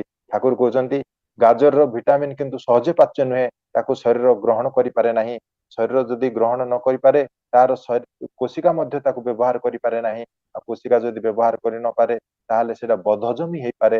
ତେଣୁ ଭକ୍ତ ପଚାରୁଥିଲେ ଏଇ ଶାସ୍ତ୍ରକାର ମାନେ କଣ ଏତେ କଥା ବୁଝିଥିଲେ କି ଗାଜରରେ ଏତେ ଭଲ ଭଲ ଥିବା ସତ୍ତ୍ୱେ ବୈଜ୍ଞାନିକ ମାନେ ଏଗୁଡାକ ଆବିଷ୍କାର କରିକିରି ସବୁ ଭଲ ଖାଦ୍ୟ ହେବା ସତ୍ତ୍ୱେ ସେମାନେ ମନା କରୁଛନ୍ତି ଶାସ୍ତ୍ରକାର ମାନେ। ଶ୍ରୀ ଠାକୁର କହୁଛନ୍ତି ଦ୍ରଷ୍ଟା ପୁରୁଷ ମାନେ ହିଁ ଶାସ୍ତ୍ରକାର ହୁଅନ୍ତି। ସେମାନେ ସବୁ ବୁଝନ୍ତି, ସବୁ ଦେଖନ୍ତି, ସବୁ ଜାଣନ୍ତି। ସେମାନେ ଅନ୍ଦାଜରେ କୌଣସି କଥା କହନ୍ତି ନାହିଁ, ସେମାନେ ଦେଖିକରି କହନ୍ତି। ଆମ ମାନଙ୍କର କଲ୍ୟାଣକର କଥା ଗୁଡିକରେ ପଛରେ କଣ ଅଛି ତାର ସମ୍ପୂର୍ଣ୍ଣ ଭାବରେ ସେ ସବୁକୁ ନିର୍ଦ୍ଧାରଣ ନ କରିବା ପର୍ଯ୍ୟନ୍ତ ହଠାତ୍ କିଛି ବର୍ଜନ କରିବା ସମିଚୀନ ନୁହେଁ। ଆମେ ଆଗେ କାଳୀ ପୂଜା କରୁ, ଆଉ କାଳୀ ପୂଜାର ଠିକ ପୂର୍ବରୁ କୃଷ୍ଣ ଚତୁର୍ଦ୍ଦଶୀ ତିଥିରେ 14 ଶାଗର ଖାଇବାର ରୀତି ଥିଲା। ଏଇଟା ଶ୍ରୀ ଶ୍ରୀ ଠାକୁର କହୁଛନ୍ତି। ଏ 14 ଶାଗ ଖାଇଲେ କଣ ହୁଏ ନା, 14 ଶାଗ ଖାଇଲେ ତାର ଏତେ ଭେଷଜ ଗୁଣ ଥିଲା, ସେଗୁଡିକ ଖାଇଲେ ଲିଭର ଓ ହଜମ ଶକ୍ତି ଚାଙ୍ଗା ହେଇ ଉଠୁଥିଲା। ଠିକ ଏଇ ତିଥିରେ, ଏଇ ଚତୁର୍ଦ୍ଦଶୀ ତିଥିରେ 14ଟି ଶାଗ ଖାଇଲେ ମନେ ହୁଏ କି ଶରୀରରେ ପ୍ରତିରୋଧ ଶକ୍ତି ଅନେକ ପରିମାଣରେ ବଢିଯାଏ। ଆଉ ଏଇ ଯୋଉ ଚିକେନ ପକ୍ସ, ମିଜିଲିସ ଏଇଭଳିଆ ସବୁ ହୁଏ, ସେଗୁଡାକ କିନ୍ତୁ ଚର୍ମ ରୋଗରେ ଧାର ଧାରେ ନା, ଯଦି ସେଇ ତିଥିରେ ଏଇ 14 ଶାଗ ଖିଆଯାଏ। ସେ 14 ଶାଗ ଗୋଟେ ନିର୍ଦ୍ଦିଷ୍ଟ ଥିଲା ବୋଲି ଶ୍ରୀ ଶ୍ରୀ ଠାକୁର ଆଲୋଚନା ପ୍ରସଙ୍ଗର 18 ଖଣ୍ଡରେ କହୁଛନ୍ତି। ସେ 14 ଶାଗ ଭିତରେ ଠାକୁର ନିର୍ଦ୍ଦିଷ୍ଟ କରାହେଇଯାଇଛି। ସେଥିରେ ଗୋଟେ ହଉଛି ଅଲୁଅ, ଆଉ ଗୋଟେ ହଉଛି ପୁଷ୍କର ମୂଳ, ବଥୁଆ, ଚାକୁଣ୍ଡା, ସୋରିଷ, ନିମ୍ବ, ଜୟନ୍ତୀ, ମଦରଙ୍ଗା, ଗୁଳୁଚି, ପୋଟଳ, ସେଲୁକା, ହିଡିମିଚା ବା ପିତା ଶାଗ ବୋଲି ଯାହା କୁହନ୍ତି, ଭାନିଆ, ସୁନସୁନିଆ, ଏଇଭଳି ଭାବରେ 14ଟା ଶାଗ। ଆଉ ଥରେ ମୁଁ ରିପିଟ କରୁଛି। ପ୍ରଥମ ହଉଛି ଓଲୁଅ, ଦ୍ୱିତୀୟ ହଉଛି ପୁଷ୍କର ମୂଳ, ତୃତୀୟ ହଉଛି ବଥୁଆ, ଚତୁର୍ଥ ହଉଛି ଚାକୁଣ୍ଡା, ପଞ୍ଚମ ହଉଛି ସୋରିଷ, ଷଷ୍ଠ ହଉଛି ନିମ୍ବ, ସପ୍ତମ ହଉଛି ଜୟନ୍ତୀ, ଅଷ୍ଟମ ହଉଛି ମଦରଙ୍ଗା, ନବମ ହଉଛି ଗୁଳୁଞ୍ଚି, ଦଶମ ହଉଛି ପୋଟଳ, 11 ହଉଛି ସେଲୁକା, 12 ନମ୍ବର ହଉଛି ହିଡିମିଚା ବା ପିତା ଶାଗ, 13 ନମ୍ବର ହଉଛି ଭାନିଆ ଶାଗ, 14 ନମ୍ବର ହଉଛି ସୁନସୁନିଆ ଶାଗ। ଏଇ 14ଟି ଶାଗ ମିକ୍ସ କରିକି, ମିଶେଇ କରିକି ଏଇ କୃଷ୍ଣ ଚତୁର୍ଦ୍ଦଶୀ ଦିନ 14 ଶାଗ ଖାଇବାର ରୀତି ଥିଲା ବୋଲି ଶ୍ରୀ ଠାକୁର କହୁଛନ୍ତି। କିନ୍ତୁ ସେ ରୀତି ଧୀରେ ଧୀରେ କାର୍ଯ୍ୟ ପର୍ଯ୍ୟାୟକ୍ରମେ ବଦଳିଗଲା। ଆଉ ଏଇ 14 ଶାଗ ଯୋଉ ନିର୍ଦ୍ଦିଷ୍ଟ ଥିଲା, ତାକୁ 14 ଶାଗର ବାହାନାରେ ଯାହା ତାହା ଶାଗ ମିଶେଇ ଦେଇ କିନ୍ତୁ ଖାଇଦିଅନ୍ତି, ବିଧିକୁ ଆଖିଠାର ମାରିକିରି। ଆଉ ଖାଇଦେବା ଦ୍ଵାରା ତାର ଯୋଉ ରୋଗ ଭେଷଜ ଗୁଣ ଯାହା ଥିଲା, ରୋଗ ପ୍ରତିରୋଧୀ ଶକ୍ତି ଅନେକ ପରିମାଣରେ ବଢେଇ ଦଉଥିଲା, ତାହା କିନ୍ତୁ ସହଜରେ ହେଇ ଉଠେ ନା। ତେଣୁକରି ଏଇ କାଳୀ ପୂଜା ପରେ ପରେ ଯେତେବେଳେ ଆସେ, ଶୀତ ଆସେ, ଶୀତ ପରେ ପରେ ପୁଣି ଯେତେବେଳେ ଖରା ହୁଏ, ଏଇ ଶୀତ ଦିନ ବେଳେ ଗରମ, ରାତି ବେଳେ ଶୀତ, ଏଇ ସମୟରେ ଅନେକ ପରିମାଣର ଭାଇରସ, ଅନେକ ପରିମାଣରେ ବ୍ୟାକ୍ଟେରିଆ ବାୟୁମଣ୍ଡଳରେ ଘୁରି ବୁଲନ୍ତି। ତା ସଂସ୍ପର୍ଶରେ ଆସିବା ଭିତରେ ଯେତେବେଳେ ବାୟୁ ପରିବର୍ତ୍ତନ ହୁଏ, ସିଜନାଲ ଚେଞ୍ଜେସ ଆସେ, ସେଥିରେ ଥଣ୍ଡା, ସର୍ଦ୍ଦି, କାଶ, ଜ୍ୱର ଏଇଭଳି ଭାବରେ ବିଭିନ୍ନ ରୋଗରେ ଲୋକ ଆକ୍ରାନ୍ତ ହୁଅନ୍ତି। କେବଳ ସେଇଥିରେ ଯଦି ଏଇ ଆମର ଖାଦ୍ୟ ବୈଶିଷ୍ଟ୍ୟଟା ଯଦି ଆମେ ଠିକ କରିଦଉ, ତାହେଲେ ଅନେକ ପରିମାଣରେ ସେଥିରୁ ରିହାଇ ମିଳେ ବୋଲି ଶ୍ରୀ ଠାକୁର କହୁଛନ୍ତି। ତେଣୁ ଏଇ କଥା ଗୁଡାକ ଆମେ ଆମର ବୋଧ ଶାସ୍ତ୍ର ଭିତରେ ମଧ୍ୟ ଆଣିବାକୁ ଆମେ ଚେଷ୍ଟା କରୁନା। ଆଉ ତାର ଭିତରେ ତାର ଜାଣିଲେ ମଧ୍ୟ ତାକୁ ପ୍ରୟୋଗ କରିବାର ମଧ୍ୟ ଆମର ହେଇ ଉଠେ ନା। ସେଥିପାଇଁ ବୋଲି ଆମେ ଏଇ ରୋଗ, ଶୋକ, ଅସୁଖ, ବିସୁଖ ଭିତରେ ଦେଇକିରି ଆମେ ଛନ୍ଦି ହେଇକି ରହୁ। ଏଇ ଶାଗର ଏତେ ଇମ୍ପୋର୍ଟାନ୍ସ କହୁଛନ୍ତି। ଶାଗ ସହିତ ତା ଭିତରେ ତ କହିଲି, ଏଇ ଯୋଉ ଆମର ଫାଇଟୋନିଉଟ୍ରିଏଣ୍ଟ ଭିତରେ ଯେ ଗାଜରକୁ ଖାଇବା ପାଇଁ ଶାସ୍ତ୍ର ନିଷିଦ୍ଧ କରିଛି ବୋଲି କହୁଛନ୍ତି। ସେଟାକୁ ପୁଣି ବୁଝାଯାଏ, ଏଗୁଡାକ ଯଦି କଞ୍ଚା ଖାଇପାରିଲେ ସେଥିରେ ଅନେକ ଭିଟାମିନ, ଯେମିତି ଆମର ଭିଟାମିନ ଏ ଅଛି, ଭିଟାମିନ ବି ଆଉ ସି, ଏଗୁଡାକୁ ୱାଟର ସଲ୍ୟୁବଲ ଭିଟାମିନ ବୋଲି କୁହାଯାଏ। ଏମାନେ କଣ ନା, ପାଣିରେ ଏମାନେ ଦ୍ରବୀଭୂତ ହେଇକିରି ଜଲଦି ଜଲଦି ଆମର ଝାଡା ପରିସ୍ରା ଭିତରେ ଦେଇକିରି ବାହାରି ଯାଆନ୍ତି। ଶରୀରରେ ଅତି ଶୀଘ୍ର ଏମାନଙ୍କର ବ୍ୟବହାର ହେଇଯାଏ, ଆଉ କ୍ଷୟ ହେଇଯାଏ। କ୍ଷୟ ପ୍ରବଳ ଏଇ ଭିଟାମିନ ଗୁଡାକ ଅଧିକାରୁ ଅଧିକା ଆମର ପ୍ରତିଦିନ ଦରକାର ହୁଏ। କିନ୍ତୁ ଯେତିକି ଦରକାର ସେତିକି ଆମେ ବିଭିନ୍ନ ପ୍ରକାର ନେବାଟା ଆମ ପାଖରେ ସହଜ ସାଧ୍ୟ ହେଇ ଉଠେ ନା। ସହଜ ସାଧ୍ୟ ନ ଉଠିଲେ ଆମ ଶରୀରଟା ଆମ ଅସୁସ୍ଥ ହେଇ ଉଠେ, ତାର ଡେଫିସିଏନ୍ସି ଦେଖା ଦିଏ, ଅଭାବ ଦେଖା ଦିଏ। ଏଇ ଅଭାବ ଭିତରେ ଆମର ଯୋଉ ୱାଟର ସଲ୍ୟୁବଲ ଭିଟାମିନ ଅଛି, ଅନ୍ତତଃ ସେ ବି ଭିଟାମିନ ଏତେ ଇମ୍ପୋର୍ଟାଣ୍ଟ ଶରୀର ପ୍ରତି, ଯାହା ମୋର ଚକ୍ଷୁର ଦୃଷ୍ଟି ଶକ୍ତିକୁ ନିୟନ୍ତ୍ରିତ କରେ, ଯାହା ମୋର ଅସ୍ଥିକୁ ନିୟନ୍ତ୍ରିତ କରେ, ମୋର ଚୁଟିକୁ ନିୟନ୍ତ୍ରିତ କରେ, ଚୁଟିର ଗ୍ରୋଥ ଏବଂ ଫଲେନ, ମାନେ ଯୋଉ ତାର ଚୁଟି ବଢିବା, ଚୁଟି ଘନତ୍ୱ, ଚୁଟି ଝଡିବା, ଇଏ ସବୁକୁ ନିୟନ୍ତ୍ରିତ କରେ ଭିଟାମିନ ବି।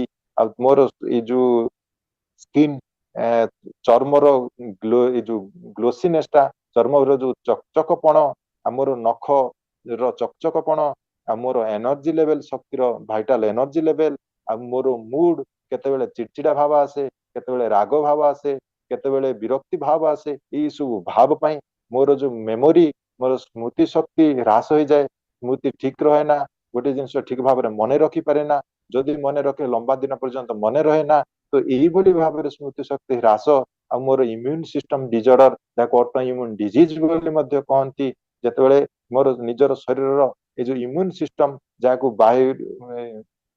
ଯୋଉ ବାହାର ରୋଗ ଜୀବାଣୁକୁ ନଷ୍ଟ କରିବା ପାଇଁ ସେ ସାହାଯ୍ୟ ହେଇଥାଏ, ସେତେବେଳେ ସେ କଣ କରେ, ଏଇ ଅଭାବରେ ନିଜର ସେଲ ଗୁଡାକୁ, ନିଜର କୋଷ ଗୁଡାକୁ ସେ ଆଘାତ କରେ ଏବଂ ତ ଏଇଭଳି ଭାବରେ ସ୍ମୃତି ଶକ୍ତି ହ୍ରାସ ଆଉ ମୋର ଇମ୍ୟୁନ ସିଷ୍ଟମ ଡିଜର୍ଡର ଯାହାକୁ ଅଟୋ ଇମ୍ୟୁନ ଡିଜିଜ ବୋଲି ମଧ୍ୟ କହନ୍ତି, ଯେତେବେଳେ ମୋର ନିଜର ଶରୀରର ଏଇ ଯୋଉ ଇମ୍ୟୁନ ସିଷ୍ଟମ ଯାହାକୁ ଯୋଉ ବାହାର ରୋଗ ଜୀବାଣୁକୁ ନଷ୍ଟ କରିବା ପାଇଁ ସେ ସାହାଯ୍ୟ ହେଇଥାଏ, ସେତେବେଳେ ସେ କଣ କରେ, ଏଇ ଅଭାବରେ ନିଜର ସେଲ ଗୁଡାକୁ, ନିଜର କୋଷ ଗୁଡାକୁ ସେ ଆଘାତ କରେ ଏବଂ ନିଜ କୋଷ ଗୁଡାକୁ ମାରିଦିଏ। ତାକୁ ଅଟୋ ଇମ୍ୟୁନ, ଗୋଟେ ଜିନିଷ ଠିକ ଭାବରେ ମନେ ରଖିପାରେ ନା, ଯଦି ମନେ ରଖେ ଲମ୍ବା ଦିନ ପର୍ଯ୍ୟନ୍ତ ମନେ ରହେ ନା, ତ ଆମର ପ୍ରତିଦିନ ଦରକାର ହୁଏ, କିନ୍ତୁ ଯେତିକି ଦରକାର ସେତିକି ଆମେ ବିଭିନ୍ନ ପ୍ରକାର ନେବାଟା ଆମ ପାଖରେ ସହଜ ସାଧ୍ୟ ହେଇ ଉଠେ ନା। ସହଜ ସାଧ୍ୟ ନ ଉଠିଲେ ଆମ ଶରୀରଟା ଆମ ଅଶୁଦ୍ଧ ହେଇ ଉଠେ, ତାର ଡେଫିସିଏନ୍ସି ଦେଖା ଦିଏ, ଅଭାବ ଦେଖା ଦିଏ। ଏଇ ଅଭାବ ଭିତରେ ଆମର ଯୋଉ ୱାଟର ସଲ୍ୟୁବଲ ଭିଟାମିନ୍ ଅଛି, ଅନ୍ତତଃ ବି, ସେ ବି ଭିଟାମିନ୍ ଏତେ ଇମ୍ପୋର୍ଟାଣ୍ଟ ଶରୀର ପ୍ରତି, ଯାହା ଆମର ଚକ୍ଷୁର ଦୃଷ୍ଟି ଶକ୍ତିକୁ ନିୟନ୍ତ୍ରିତ କରେ, ଯାହା ଆମର ଅସ୍ଥିକୁ ନିୟନ୍ତ୍ରିତ କରେ, ମୋର ଚୁଟିକୁ ନିୟନ୍ତ୍ରିତ କରେ, ଚୁଟିର ଗ୍ରୋଥ ଏବଂ ଫଲେନ, ମାନେ ଯୋଉ ତାର ଚୁଟି ବଢିବା, ଚୁଟି ଘନତ୍ୱ, ଚୁଟି ଝଡିବା, ଇଏ ସବୁକୁ ନିୟନ୍ତ୍ରିତ କରେ ଭିଟାମିନ ବି।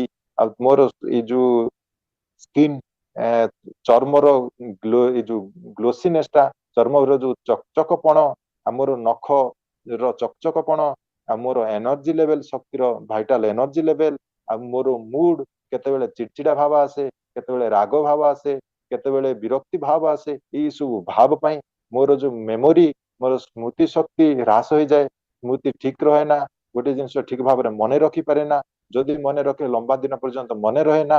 ତ ଏଇଭଳି ଭାବରେ ସ୍ମୃତି ଶକ୍ତି ହ୍ରାସ ଆଉ ମୋର ଇମ୍ୟୁନ ସିଷ୍ଟମ ଡିଜର୍ଡର ଯାହାକୁ ଅଟୋ ଇମ୍ୟୁନ ଡିଜିଜ ବୋଲି ମଧ୍ୟ କହନ୍ତି, ଯେତେବେଳେ ମୋର ନିଜର ଶରୀରର ଏଇ ଯୋଉ ଇମ୍ୟୁନ ସିଷ୍ଟମ ଯାହାକୁ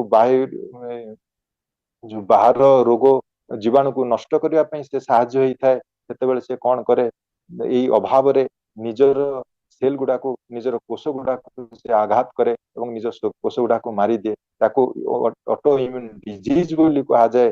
ସେ ଅଟୋ ଇମ୍ୟୁନ ଡିଜିଜ ଯେତେବେଳେ ହୁଏ, ସେତେବେଳେ ଧୀରେ ଧୀରେ ଧୀରେ କ୍ୟାନ୍ସରକୁ ମାଡ଼ିଯାଏ ଏବଂ କ୍ୟାନ୍ସର ହେଲେ ତାର କୌଣସି ଆନ୍ସର ନଥାଏ, ତାର ଉତ୍ତର ନଥାଏ, ପ୍ରାଣହାନି ହେବାକୁ ପଡେ। ଏତେ ଅସୁବିଧା ଅଛି ଏଗୁଡାକର ଅଭାବରେ।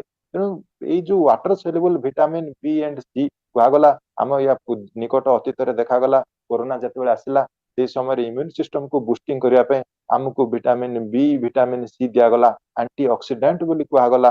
ସେ ଆଣ୍ଟି ଅକ୍ସିଡେଣ୍ଟ ମାନେ ମୋର ଶରୀରର ଯୋଉ ଅକ୍ସିଡେସନ ପ୍ରକ୍ରିୟା ହଉଛି, ଜଲ୍ଦି ଜଲ୍ଦି କ୍ଷୟ ପ୍ରବଳ ହଉଛି ମୋର ଶରୀର, ମୋର ରିଙ୍କିଲନେସ ଶରୀରରେ ଆସିଯାଉଛି, ବାର୍ଦ୍ଧକ୍ୟ ଆସିଯାଉଛି, ଯୋଉଥିରେ ବାର୍ଦ୍ଧକ୍ୟରେ ଚମଡା ଗୁଡାକ ସିଙ୍କୁଡି ଯାଇକିରି ତା ଭିତରେ ଗୋଟେ ରିଙ୍କିଲ ପନ, ସିଙ୍କୁଡାପଣ ଆସୁଛି। ଏଗୁଡାକୁ ଆସିବାର ରୋକିବା ପାଇଁ, ମୋର ବାର୍ଦ୍ଧକ୍ୟକୁ ରୋକିବା ପାଇଁ, ମୋର ଏଜିଂକୁ ରୋକିବା ପାଇଁ ବୋଲି ତାଙ୍କୁ ଏଇ ଅକ୍ସିଡେସନ ପ୍ରକ୍ରିୟାଟାକୁ ରୋକିବାକୁ ପଡିବ, ଯୋଉଥିରେ ଶରୀରରେ ଅନେକ ଜିନିଷ ବର୍ନ ହଉଛି, ଜଳିକିରି କଞ୍ଜ୍ୟୁମ ହେଇକିରି ନଷ୍ଟ ହେଇଯାଉଛି। ତାକୁ ରୋକିବାକୁ ପଡିବା ପାଇଁ ଆଣ୍ଟି ଅକ୍ସିଡେଣ୍ଟ ଦରକାର, ଯୋଉ ଅକ୍ସିଡେସନ ପ୍ରୋସେସକୁ ବନ୍ଦ କରେ କିମ୍ବା ଚେକ୍ କରେ। ସେ ଆଣ୍ଟି ଅକ୍ସିଡେଣ୍ଟ ଏଇ ଫାଇଟୋ ନ୍ୟୁଟ୍ରିଏଣ୍ଟ ଭିତରେ ବହୁତ ପରିମାଣରେ ଭରି ହେଇକିରି ଅଛି, ଯୋଉଟା କି ଆମକୁ ଏଇ କଲର୍ଡ ଭେଜିଟେବୁଲ ରୁ ମିଳେ।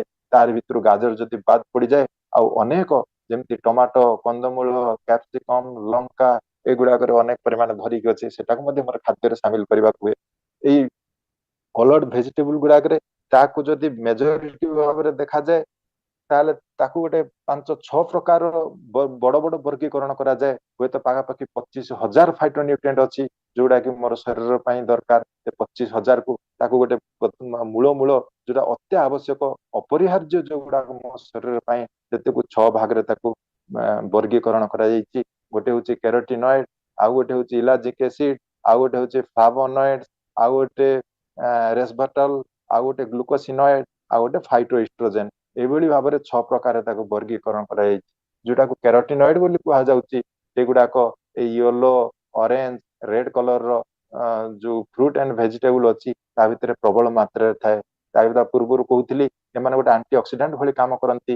ଏମାନେ ଆମ ଶରୀରରେ ବିଭିନ୍ନ ପ୍ରକାର ବାୟୋକେମିକାଲ ଆକ୍ଟିଭିଟି ଦ୍ଵାରା, ଆମର ଯୋଉ ଶରୀରର ପାଚନ ଦ୍ଵାରା ଯେତିକି ସବୁ ଫ୍ରି ରେଡିକାଲ ତିଆରି ହୁଅନ୍ତି, ଫ୍ରି ରେଡିକାଲ ମାନେ ଏମିତି ଗୋଟେ ରେଡିକାଲ ଯୋଉଗୁଡାକ ଡ୍ୟାମେଜିଂ କରିବା ପାୱାର, ମାନେ ଶରୀରକୁ ନଷ୍ଟ କରିବା, ସେଲକୁ ନଷ୍ଟ କରିବା, କ୍ଷତି କରିବାର ପାୱାର ସବୁଠାରୁ ବେଶୀ।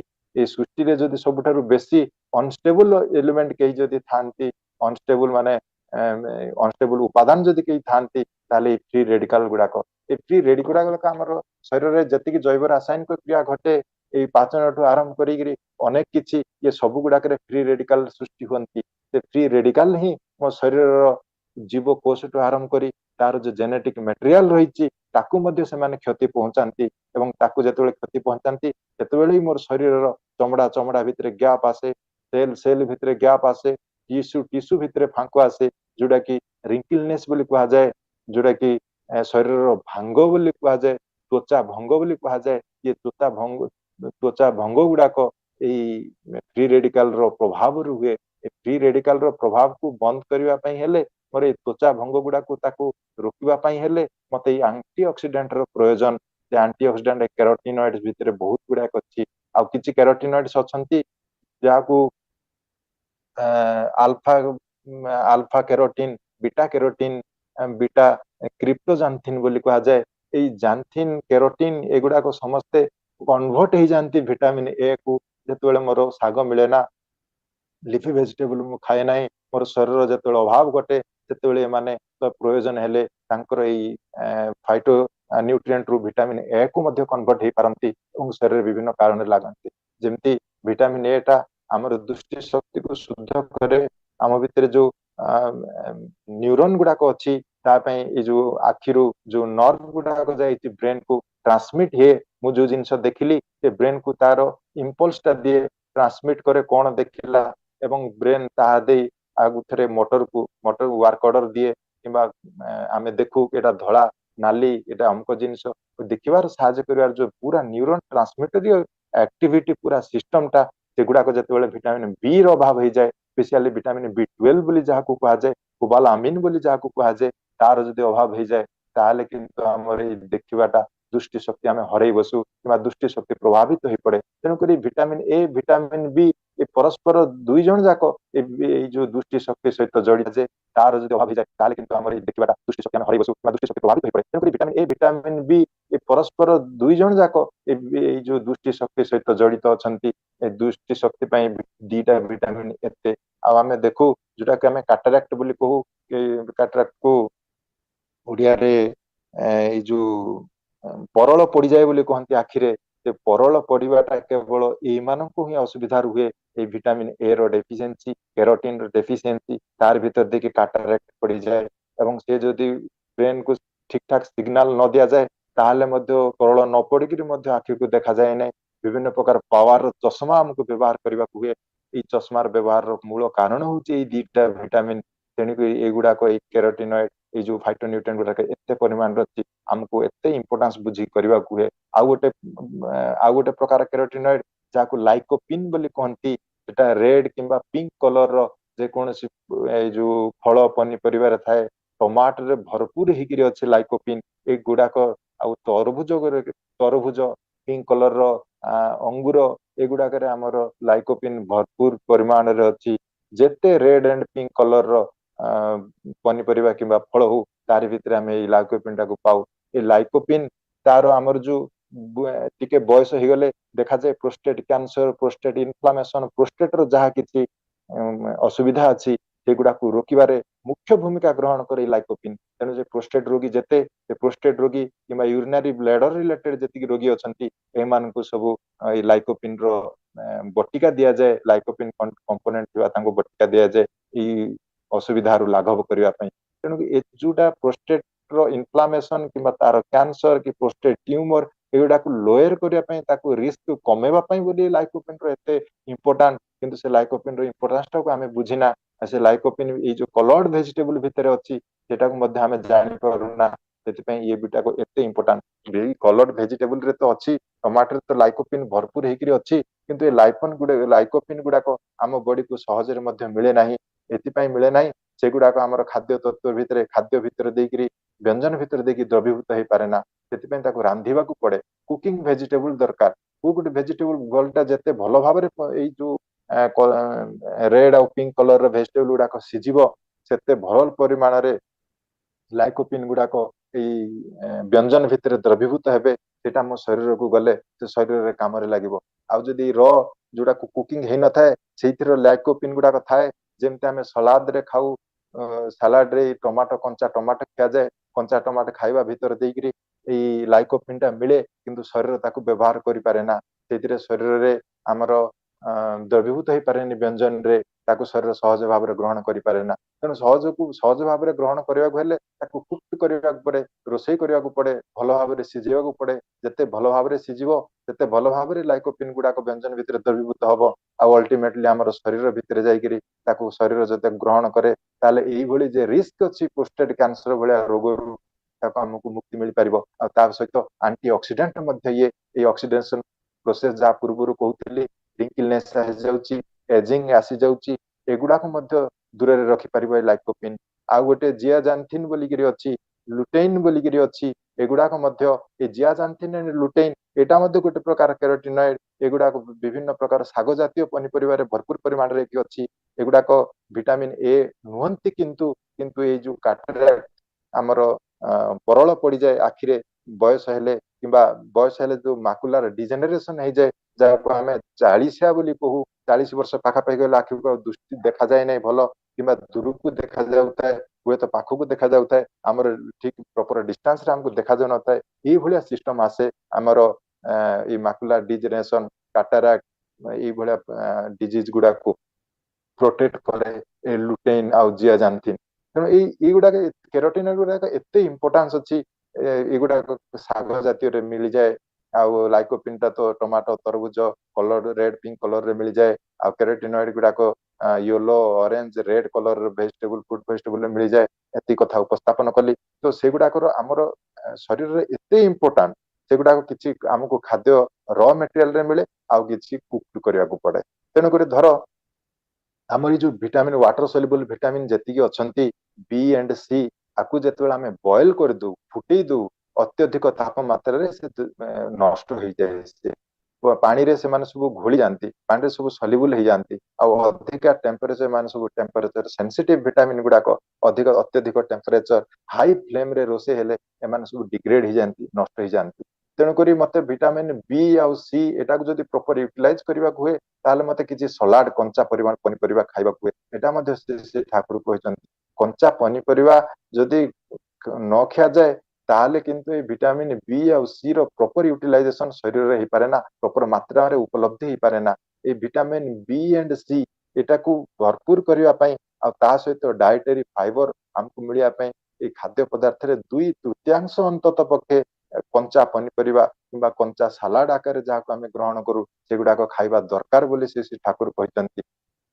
ଏଇ ଯୋଉ ଯେତେବେଳେ ଆମେ କଞ୍ଚା ଖାଉ, କଞ୍ଚା ଖାଇବା ଭିତରେ ଦେଇକିରି ଆମକୁ ଭିଟାମିନ ବି ଆରାମରେ ମିଳିଯାଏ। ଆଉ ସଲାଡ ଭିତରେ ଦେଇକିରି ତା ଭିତରେ ଯେତିକି ଭିଟାମିନ ସି ଥାଏ ସେଟା ମଧ୍ୟ ମିଳିଯାଏ। କିନ୍ତୁ ଏଇ ଯୋଉ ଫାଇଟୋ ନ୍ୟୁଟ୍ରିଏଣ୍ଟ ବୋଲି କହିଲି ତା ପୂର୍ବରୁ, କେରୋଟିନଏଡ, ଲାଇକୋପିନ୍, ଲୁଟେଇନ୍, ଜିଓଜାନ୍ଥିନ୍, ଏଗୁଡାକ କିନ୍ତୁ ତାଙ୍କୁ କୁକିଂ କରିବାକୁ ପଡେ। ତେଣୁକରି ଆମେ କୁକ୍ କରିବା ପାଇଁ ମଧ୍ୟ ଯାହା ଗୁଡାକ ସାଲାଡ ରେ ଖାଇଲୁ, ସେଗୁଡାକରେ ଯାହା ଯାହା ଆମେ ଫାଇଟୋ ନ୍ୟୁଟ୍ରିଏଣ୍ଟ ଅଛି ବୋଲି ପାଇଲୁ, ତାକୁ ମଧ୍ୟ କୁକିଂ କରିବାକୁ ପଡେ, ତାକୁ ରୋଷେଇ କରିବାକୁ ପଡେ। ତେଣୁ ବୋଥ ଆମକୁ କେତେ ପରିମାଣରେ ରୋଷେଇ କରିବାକୁ ହବ, ସେଥିରେ ଆମର କିଛି ଭିଟାମିନ ପ୍ରୋଟିନ ଆମକୁ ମିଳେ, ଆଉ କିଛି କଞ୍ଚା ଖାଇବାକୁ ପଡେ, ସେଇ ଭିଟାମିନ ପ୍ରୋଟିନ କିଛି ଆମକୁ ମିଳେ, ଯୋଉଟା ତା ପାଇଁ ସ୍ପେସିଫିକ, ଯୋଉଟା କୁକିଂ ପାଇଁ ସ୍ପେସିଫିକ, ତା ଭଳିଆ ଜିନିଷ ଆମକୁ ମିଳେ। ଏଇଭଳି ଭାବରେ ବିଭିନ୍ନ ପ୍ରକାର ବୈଚିତ୍ର୍ୟମୟ ବ୍ୟଞ୍ଜନ ବନେଇକିରି ଆମକୁ ଖାଇବାକୁ ହୁଏ। ଏଇ ଖାଇବା ଦ୍ଵାରା ଆମ ଶରୀରରେ ସମ୍ପୂର୍ଣ୍ଣ ଭିଟାମିନ, ଯାହାକୁ ଆମେ ସୁଷମ ଖାଦ୍ୟ ବୋଲି କହୁ, ସେ ସୁଷମ ଖାଦ୍ୟ ସେତେବେଳେ ହିଁ ହେଇ ଉଠେ ଯେତେବେଳେ କିଛି କଞ୍ଚା, କିଛି ଅଧା କଞ୍ଚା, କିଛି ଅଧା ସିଝା, କିଛି ସମ୍ପୂର୍ଣ୍ଣ ସିଝା, ଏଇଭଳି ଭାବରେ ଆମକୁ ପ୍ରତିଟି ବ୍ୟଞ୍ଜନକୁ କରିକିରି ମିଶ୍ରିତ ଭାବରେ ଖାଇବାକୁ ହୁଏ। ତେଣୁକରି ମିଶ୍ର ଢଙ୍ଗରେ ଖାଇବା ପାଇଁ ସେ ଠାକୁର ସଦାବେଳେ କହୁଛନ୍ତି। କୌଣସି ଗୋଟିଏ ପ୍ରକାର ଜିନିଷ ଖାଇଦେଲେ ଆମକୁ ହବ ନାହିଁ। ତାର ଭିତରେ ଏଇ ଯୋଉ ଏଲାଜିକ ଏସିଡ ବୋଲି କହିଲି, ଏଲାଜିକ ଏସିଡ ଆମର ଏଇ ଯୋଉ ଷ୍ଟ୍ରବେରୀ, ଯେତେ ବେରି ଗୁଡାକ ଅଛି, ଷ୍ଟ୍ରବେରୀ, ରାସବେରୀ, ପୋମଗ୍ରାନେଟ, ଏଇ ବେରି ଗୁଡାକରେ ପ୍ରଚୁର ପରିମାଣରେ ଅଛି, ଏଗୁଡାକ ପ୍ରଚୁର ପରିମାଣରେ ଆଣ୍ଟି ଅକ୍ସିଡାଣ୍ଟ ର କାମ କରେ। ଏଗୁଡାକ ଏଇ ଯୋଉ କ୍ୟାନ୍ସର ହେବା ପ୍ରୋସେସ ଟାକୁ ଡିଲେ କରିଦିଏ, ତାକୁ ଷ୍ଟାଟିକ କରିଦିଏ, କ୍ୟାନ୍ସର ଗ୍ରୋଥ ହେବାକୁ ଦିଏ ନାହିଁ, ଏଭଳି ଅଛି। ଏ ଫ୍ଲେଭୋନଏଡ ଗୁଡାକ ମଧ୍ୟ ସେଇଭଳିଆ।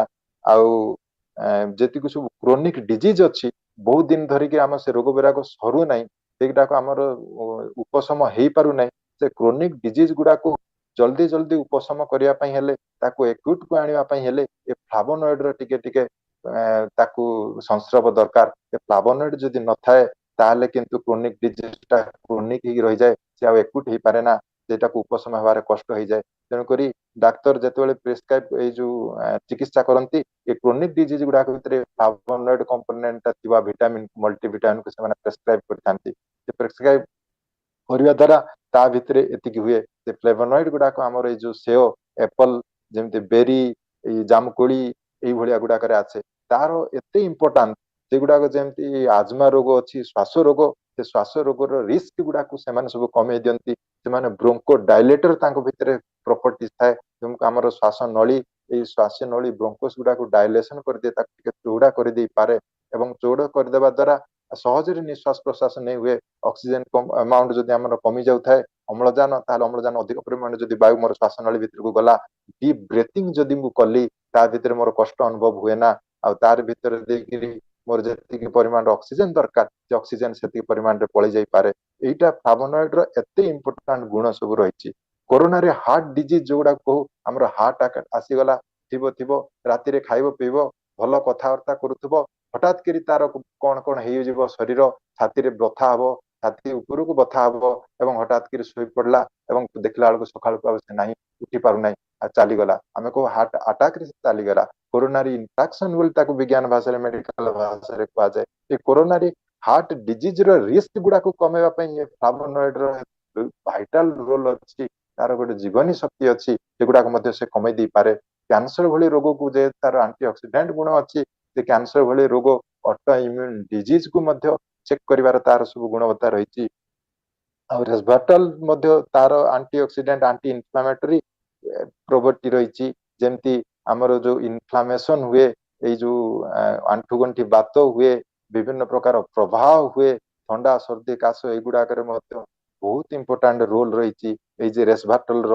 ଆଉ ତା ସେଗୁଡାକ ମଧ୍ୟ ଆମର ଏଇ ଯୋଉ ଅଙ୍ଗୁର ଭଳି ଯୋଉ ଫଳ ପନିପରିବା, କିଛି କିଛି ପନିପରିବାରେ ଏଗୁଡାକ ଆମକୁ ସହଜରେ ମିଳିଯାଏ। ଆଉ ଗ୍ଲୁକୋସିନୋଲେଟ ବୋଲି ଗୋଟେ ଅଛି, ଏଇ ଗ୍ଲୁକୋସିନୋଲେଟ ରେ ଆମର ଏଇ ଯୋଉ କ୍ରୁସିଫେରି ଫ୍ୟାମିଲି, କ୍ରୁସିଫେରି ଫ୍ୟାମିଲି କହିଲେ ଆମର ସୋରିଷ ଆଉ ବନ୍ଧାକୋବି, ଫୁଲକୋବି, ବ୍ରାକୋଲି ଏଇଭଳି ଜାତିର ଯୋଉ ପନିପରିବା, ଏଇ ପନିପରିବା ଗୁଡାକରେ ଭରପୁର ପରିମାଣରେ ଥାଏ ଗ୍ଲୁକୋସିନୋଲେଟ। ଆଉ ଗ୍ଲୁକୋସିନୋଲେଟ ର ଏତେ ଇମ୍ପୋର୍ଟାଣ୍ଟ, ଇଏ ଆମର ଏଇ ଯୋଉ କଣ ଯେ ରୋଷେଇ ଯେତେବେଳେ ହେଇଯାଏ, ରୋଷେଇ ପରେ କିଛି କିଛି ତରକାରୀର କଲର ଚେଞ୍ଜେସ ହେଇଯାଏ, କିଛି କିଛି ତରକାରୀ ପିତା ହେବାକୁ ଲାଗନ୍ତି, କିଛି କିଛି ତରକାରୀ ତାର ଟେଷ୍ଟ ଟା ଚେଞ୍ଜ ହେଇଯାଏ। ଏଇ ଚେଞ୍ଜ ହେବାର କାରଣ ହଉଛି ଏଇ ଗ୍ଲୁକୋସିନଏଡ।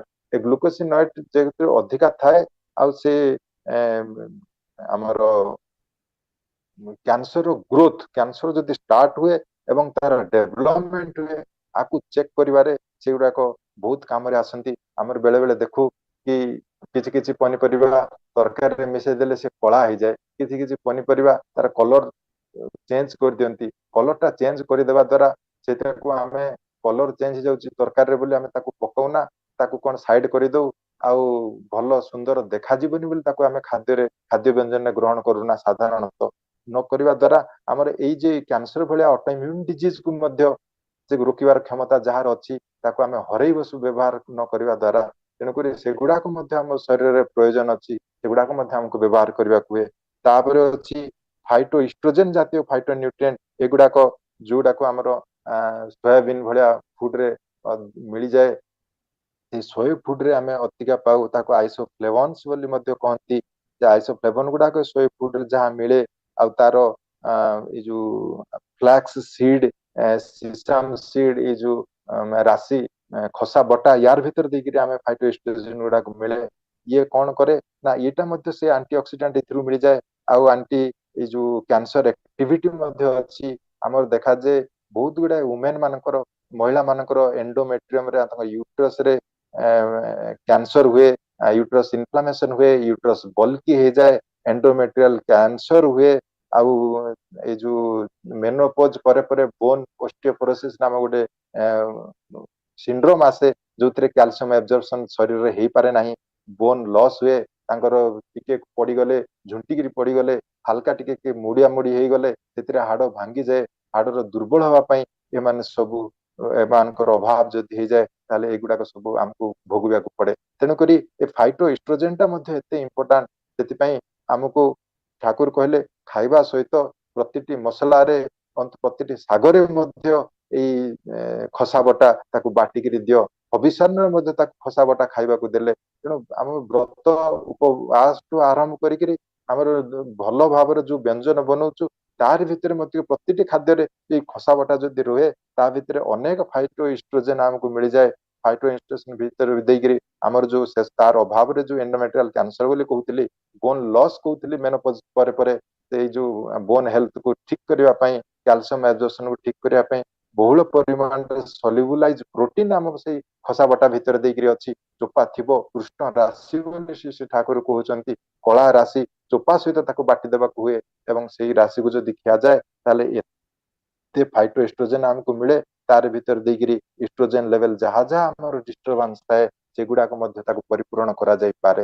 ଏଇଭଳି କରିକିରି ଏ ଫାଇଟୋ ନ୍ୟୁଟ୍ରିଏଣ୍ଟ ଗୁଡାକର ଏତେ ଗୁଣ ଦେଇ ବୁଝେଇ ଦେଲେ ତା ଭିତରେ ଦେଇକିରି କିଛି କିଛି ଅଛି ଭିଟାମିନ୍ସ ଯୋଉଗୁଡାକ ଆମର ବିଭିନ୍ନ ପ୍ରକାର ରୋଗରେ ଆମେ ଆକ୍ରାନ୍ତ ହେଇକିରି ବିଭିନ୍ନ ପ୍ରକାର ମେଡିକେସନ କରୁ, ବିଭିନ୍ନ ପ୍ରକାର ମେଡିସିନ ଆମେ ଖାଉ, ସେ ଭିତରେ ଦେଇକିରି ଆମ ଶରୀରକୁ ସେ ଆବଜର୍ଭ ହେବାକୁ ଦିଏ ନାହିଁ।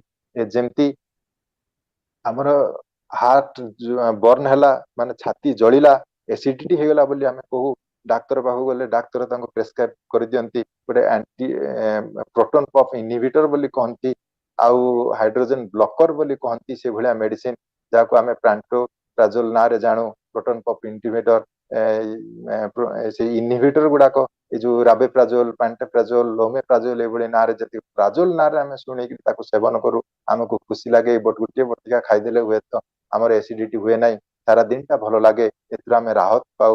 କିନ୍ତୁ ସେଇ ପେଣ୍ଟୋପ୍ରାଜୋଲ ଭଳି ପ୍ରୋଟନ ପମ୍ପ ଇନହିବିଟର ଗୁଡାକ ଆମର ଏଇ ଭିଟାମିନ ବି କୁ ଶରୀରରେ ଆବଜର୍ଭ ଭାବରେ ରୋକିଥାଏ, ତାକୁ ସେତେବେଳେ ତାକୁ ଇନହିବିଟ କରେ ଶରୀରର ଆବଜର୍ପସନ ଭିତରେ ଦେଇକିରି। ତେଣୁ ଯୋଉମାନେ ଏଇଭଳିଆ ଟାବଲେଟ ଖାଆନ୍ତି, ଯେମିତି ଆଉ କିଛି ଟାବଲେଟ ଅଛି ସେଇ ଆଣ୍ଟାସିଡ ଭଳିଆ କାମ କରେ, ଯାହାକୁ ବିଜ୍ଞାନ ଭାଷାରେ ହାଇଡ୍ରୋଜେନ ବ୍ଲକର ବୋଲି କହନ୍ତି। ସେ ହାଇଡ୍ରୋଜେନ ବ୍ଲକର ଯେମିତି ରାନିଟିଡିନ, ଫୋମାଟିଡିନ ଏଇଭଳିଆ ଟିଡିନ ଜାତୀୟ ଯେତିକି ସବୁ ଔଷଧ ସେଗୁଡାକ ମଧ୍ୟ ଏଇ ଯୋଉ ବି ଆବଜର୍ପସନ କୁ, ଭିଟାମିନ ବି ଆବଜର୍ପସନ କୁ ଶୋଷଣ ହେବାରେ ତାକୁ ରୋକିଥାଏ, ଆଉ ତାର ଅଭାବ ମଧ୍ୟ ଦେଖାଯାଇଥାଏ ଏଇଭଳି ଔଷଧ ଯୋଉମାନେ ଖାଆନ୍ତି। ଯୋଉମାନେ ଡାଇବେଟିସ ପେସେଣ୍ଟ ସେମାନେ ମେଟଫର୍ମିନ ବୋଲି ଗୋଟେ ଔଷଧ ଖାଆନ୍ତି, ସକାଳେ ସନ୍ଧ୍ୟା ବେଳେ ଖାଉଥାନ୍ତି। ସେ ମେଟଫର୍ମିନ ର ମଧ୍ୟ ଗୋଟେ ଗୁଣ ରହିଛି, ଏଇ ଭିଟାମିନ ବି ଆଉ ସି କୁ ଆବଜର୍ପସନ ହେବାରେ ସେ ରୋକେ, ଏଇ ମଧ୍ୟ ଗୁଣ ଅଛି। ଯୋଉମାନେ ଡାଇବେଟିକ ପେସେଣ୍ଟ ଏଇ ମେଟଫର୍ମିନ ନାମକ ଔଷଧ ଖାଉଥିବେ ତାହେଲେ ସେମାନଙ୍କୁ ମଧ୍ୟ ଏଇ ଡେଫିସିଏନ୍ସି ଆସିବାରେ ସହଜ ହେଇଯାଏ ଏଇ ମେଟଫର୍ମିନ ଔଷଧ ଦ୍ଵାରା। କିଛି କିଛି ଆଣ୍ଠୁ ଗଣ୍ଠି ବାତ ପାଇଁ, ଗାଉଟ ପାଇଁ ଗୋଟେ ଔଷଧ ଖାଆନ୍ତି କଲଚିସିନ ବୋଲି, ଯାହାର କମ୍ପୋନେଣ୍ଟ ଭିତରେ ଥାଏ। ସେ କଲଚିସିନ ଖାଇବା ଦ୍ଵାରା ମଧ୍ୟ ଏ ଭିଟାମିନ ବି ସି ଏଇ ୱାଟର ସଲ୍ୟୁବଲ ଭିଟାମିନ ଗୁଡାକ ସହଜରେ ଶରୀର ଗ୍ରହଣ କରେ ନାହିଁ, ତାକୁ ବାଧା ଦିଏ ଶରୀର ଗ୍ରହଣ କରିବାରେ ଏବଂ ତାକୁ ୟୁଟିଲାଇଜେସନ କରିବାରେ। କିଛି କିଛି ଯୋଉମାନେ କ୍ୟାନ୍ସର ପେସେଣ୍ଟ ଅଛନ୍ତି କେମୋଥେରାପି ୟୁଜ କରୁଛନ୍ତି, କିମ୍ବା କିଛି ଅଟୋ ଇମ୍ୟୁନ ଡିଜିଜ ଅଛି ଯୋଉଥିରେ କେମୋଥେରାପି ଡ୍ରଗ କରାଯାଏ, ସ୍ପେସିଆଲି ମେଥୋଟ୍ରେକ୍ସେଟ ବୋଲିକିରି ଗୋଟେ କେମିକାଲ ଅଛି ଯାହାକୁ ଏଇ କେମୋଥେରାପିରେ ଦିଆଯାଏ କ୍ୟାନ୍ସର ରୋଗକୁ ଭଲ କରିବା ପାଇଁ ବୋଲି। ସେଇ ମେଥୋଟ୍ରେକ୍ସେଟ ଯଦି ଶରୀରରେ ଥାଏ ସିଏ ମଧ୍ୟ ଇନହିବିଟ କରେ, ସିଏ ମଧ୍ୟ ରୋକେ ଏ ଭିଟାମିନ ବି ଆବଜର୍ପସନକୁ। ତେଣୁକରି ଏଇ ଯୋଉ କେତେଟା ରୋଗ କହିଲି, ଏ ଯୋଉମାନେ ଏସିଡିଟି ରୋଗୀ, ଆଉ ଯୋଉମାନେ ଡାଇବେଟିସ ରୋଗୀ, ଯୋଉମାନେ ଗାଉଟ ରୋଗୀ, କେମୋଥେରାପି କ୍ୟାନ୍ସରସ ରୋଗୀ, ଏମାନେ ଯେତିକି ସବୁ କୋଉ ମାନେ ଅଛନ୍ତି ସେମାନଙ୍କ ପାଇଁ ଏ ଭିଟାମିନ ବି ଏବେ ଯେହେତୁ ଆବଜର୍ପସନ ହେବାରେ ତାଙ୍କର ଶରୀରରେ ଟିକେ ବାଧା ଆସେ, ତାଙ୍କୁ ଏକ୍ସଟର୍ନାଲି ତାଙ୍କୁ ନେବାକୁ ପଡେ। ଏବଂ ଏଇଟା ମଧ୍ୟ ଡାକ୍ତର ଯଦିଓ ଲେଖିଥାନ୍ତି, ପ୍ରେସକ୍ରାଇବ କରିଥାନ୍ତି ଭିଟାମିନ ବି ମେଡିସିନ ଖାଇବା ପାଇଁ, ତଥାପି ଏମାନେ ଡେଲି ଡେଲି କେତେ ମେଡିସିନ ଖାଇବୁ ଏଇ ବାହାନାରେ ଅନ୍ତତଃ ଏଇ ଖାଆନ୍ତି ନାହିଁ ମେଡିସିନ, ନିଜେ ନିଜେ ବୁଦ୍ଧି ଖର୍ଚ୍ଚ କରିଦିଅନ୍ତି, ଡାକ୍ତରଙ୍କ କଥା ମାନନ୍ତି ନାହିଁ। ସେମାନଙ୍କର ଏଇ ଭିଟାମିନ ବି ଏଣ୍ଡ ସି ଏଇଟାର ଅଭାବର ଯାହା ଯାହା ରୋଗ ହେଇଯାଏ, ପୂର୍ବରୁ ସବୁ ଆଲୋଚନା କରୁଥିଲି, କେତେ ଯୋଉ ଆମର ଫଙ୍କସନ ପାଇଁ ରେସପନସିବୁଲ, ଯେମିତି କହିଲେ ଆମର ଦୃଷ୍ଟି ଶକ୍ତି, ଆୟ, ମୋର ବୋନ, ଅସ୍ଥି, ମୋର ଚୁଟି, ମୋର ସ୍କିନ୍, ମୋ ନଖ, ମୋର ଏନର୍ଜି ଲେଭେଲ, ମୋର ମୁଡ, ମୋର ମିଜାଜ, ମୋର ସ୍ମୃତି ଶକ୍ତି, ମୋର ଇମ୍ୟୁନ ସିଷ୍ଟମ, ଇଏ ଡିଜର୍ଡର ଗୁଡାକ ୟାକୁ ନେଇକି ଯେତିକି ଡିଜର୍ଡର ହୁଏ, ଯେତିକି ସବୁ ଅସୁବିଧା ସୃଷ୍ଟି ହୁଏ, ଏଗୁଡାକରେ କିନ୍ତୁ ସେ ଅସୁବିଧାର ସମ୍ମୁଖୀନ ହେବାକୁ ମତେ ସହଜ ହେଇଯାଏ। ତେଣୁକରି ଏଇ ରୋଗୀ ମାନେ ଯୋଉମାନେ ଏଇ ଔଷଧ ପୂର୍ବରୁ ଅବତାରଣା କଲି ସେଇ ଔଷଧ ଗୁଡାକ ଯୋଉମାନେ ଖାଉଛନ୍ତି ସେମାନଙ୍କୁ ଟିକେ ଧ୍ୟାନ ଦେବାକୁ ପଡିବ, କସସ୍ ହେବାକୁ ପଡିବ। ଭିଟାମିନ ବି ଯୋଉ ସୋର୍ସ ରୁ ମିଳେ, ଭିଟାମିନ ସି ଯୋଉ ସୋର୍ସ ରୁ ମିଳେ ତାକୁ ଟିକେ ସେଇ ସୋର୍ସ ର ଖାଇବାଟା ସେ ଉତ୍ସଟାକୁ ଟିକେ ବଢେଇ ଦେବାକୁ ହୁଏ। ଏକ୍ସଟର୍ନାଲି ଦରକାର ପଡିଲେ ଆମକୁ ଟ୍ୟାବଲେଟ ଆକାରରେ କିମ୍ବା ସିରପ ଆକାରରେ ଆମକୁ ଖାଇବାକୁ ପଡେ ଏବଂ ଖାଇବା ଦ୍ଵାରା ଭିତରେ ଦେଇକରି ଆମ ଶରୀରଟାକୁ ସୁସ୍ଥ ରହିବାର ଧାରାରେ ଆମେ ତାକୁ ରଖିପାରୁ। ତ ଏଇଭଳି ଭାବରେ ଆହୁରି ସମୟ ତ ହେଇ ସରିଗଲାଣି, ତ ଅନେକ କିଛି ଅଛି ଯୋଉ କଥାଟେ ବି ସବୁ ଗୁଡାକ ବିଜ୍ଞାନ ତତ୍ତ୍ୱ ଦେଇକି କରିବା ଏଇ ସ୍ୱଳ୍ପ ସମୟ ଭିତରେ ଦେଇକରି ସମ୍ଭବ ନୁହେଁ। ତଥାପି ଆଉ ଗୋଟେ ଇମ୍ପୋର୍ଟାଣ୍ଟ ରହିଗଲା, ଆଉ 2 ମିନିଟ 5 ମିନିଟରେ ତାକୁ ସ୍ୱଳ୍ପ ସମୟରେ ସାରିବାକୁ ଚେଷ୍ଟା କରୁଛି, ଯାହାକୁ ଆମେ ଫାଇବର ବୋଲି କହୁ। ସେ ଫାଇବର, ଡାଏଟରୀ ଫାଇବର ଏଟା କେବଳ ଶ୍ରୀ ଠାକୁର କହୁଛନ୍ତି ଏଇ ଚୋପା ଭିତରେ ଦେଇକରି ଥାଏ, ଆଉ ସେଥିରେ କିଛି ସେ ଚୋପା ଭିତରେ କିଛି ଥାଏ, କିଛି ଫଳ ଭିତରେ ଥାଏ। ସେ ଫାଇବରକୁ ମଧ୍ୟ ବ୍ରଡଲି ମୁଖ୍ୟ ଭାବରେ 2 ଭାଗରେ ବିଭକ୍ତ କରାଯାଏ। ତାକୁ ଗୋଟେ ସଲ୍ୟୁବୁଲ ଫାଇବର ଯୋଉଟା କି ଦ୍ରବୀଭୂତ ହେଇଯାଏ ବୋଲି କୁହାଯାଏ, ଆଉ ଗୋଟେ ଇନସଲ୍ୟୁବୁଲ ଫାଇବର ଯୋଉଟା କି ସଲ୍ୟୁବୁଲ ହେଇପାରେନି ବୋଲି କୁହାଯାଏ। ଇଏ ଇନସଲ୍ୟୁବୁଲ ଫାଇବର ଗୁଡାକ ଆମର କୋଷ୍ଠକାଠିନ୍ୟ ଦୂର କରିବା ପାଇଁ, ଆମର କନଷ୍ଟିପେସନ ଦୂର କରିବା ପାଇଁ ଅପରିହାର୍ଯ୍ୟ। ଏଗୁଡାକ ନଥିଲେ ଆମର କନଷ୍ଟିପେସନ ଟା ଆସେ, ଧୀରେ ଧୀରେ ହେମୋରଏଡ୍ସ ହୁଏ, ହେମୋରଏଡ ରୁ ପାଇଲ୍ସ କୁ ପଳେଇଯାଏ, ପାଇଲ୍ସ ରେ ଆମର ଝାଡା ଖୋଲା ନହେଲେ ଯାହା ଯାହା ଅସୁବିଧା ସବୁ ଗୁଡାକ ସୃଷ୍ଟି ହେଇଥାଏ କେବଳ ଏଇ ଡାଇଟେରୀ ଫାଇବର ଇନସଲ୍ୟୁବୁଲ ଫାଇବର ର ଅଭାବ ଭିତରେ ଦେଇକରି। ତେଣୁ ଏଇ ଇନସଲ୍ୟୁବୁଲ ଫାଇବର ଯେ ଲାକ୍ସେଟିଭ ଗୋଟେ ଝାଡାକୁ ପତଳା କରିବାରେ ଆଉ ଭଲ ଝାଡା କରିବାରେ ସାହାଯ୍ୟ କରେ ଏଇ ଇନସଲ୍ୟୁବୁଲ ଡାଇଟେରୀ ଫାଇବର ଗୁଡାକ।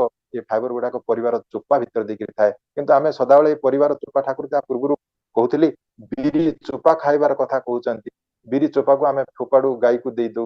ତେଣୁ ଏଇ ଚୋପା ଗୁଡାକ ଭିତରେ ସବୁର ଚୋପାରେ ଇନସଲ୍ୟୁବୁଲ ଡାଇଟେରୀ ଫାଇବର ପ୍ରଚୁର ପରିମାଣରେ ଥାଏ।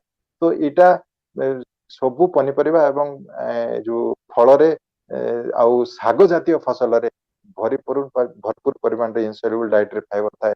ଆଉ କିଛି ସଲ୍ୟୁବୁଲ ଡାଇଟେରୀ ଫାଇବର ଯୋଉଟା କି ଆମର ଏଇ ଡାଇଜେସନ ପ୍ରୋସେସକୁ ସ୍ଲୋ କରିଦିଏ, ଆମ ଶରୀରରେ କାର୍ବୋହାଇଡ୍ରେଟ ଆବଜର୍ଭ ହୁଏ, ସୁଗାର ଆବଜର୍ଭ ହୁଏ, ତାର ପ୍ରୋସେସକୁ ସ୍ଲୋ କରିଦିଏ, ଯଦ୍ୱାରା କି ଆମର ଡାଇବେଟିସ ଭଳିଆ ରୋଗ ସେଟାକୁ ଆମେ ଡିଲେ କରିପାରୁ କିମ୍ବା ଆମ ଶରୀର ଭିତରକୁ ନ ଆଣିବାରେ ମଧ୍ୟ ସାହାଯ୍ୟ କରିଥାଏ। ଏ ସଲ୍ୟୁବୁଲ ଫାଇବର ଗୁଡାକ ଆମ ଶରୀରରେ ଏତେ ପରିମାଣରେ ଇମ୍ପୋର୍ଟାଣ୍ଟ ଅଛି, ତାକୁ ମଧ୍ୟ ଦରକାର।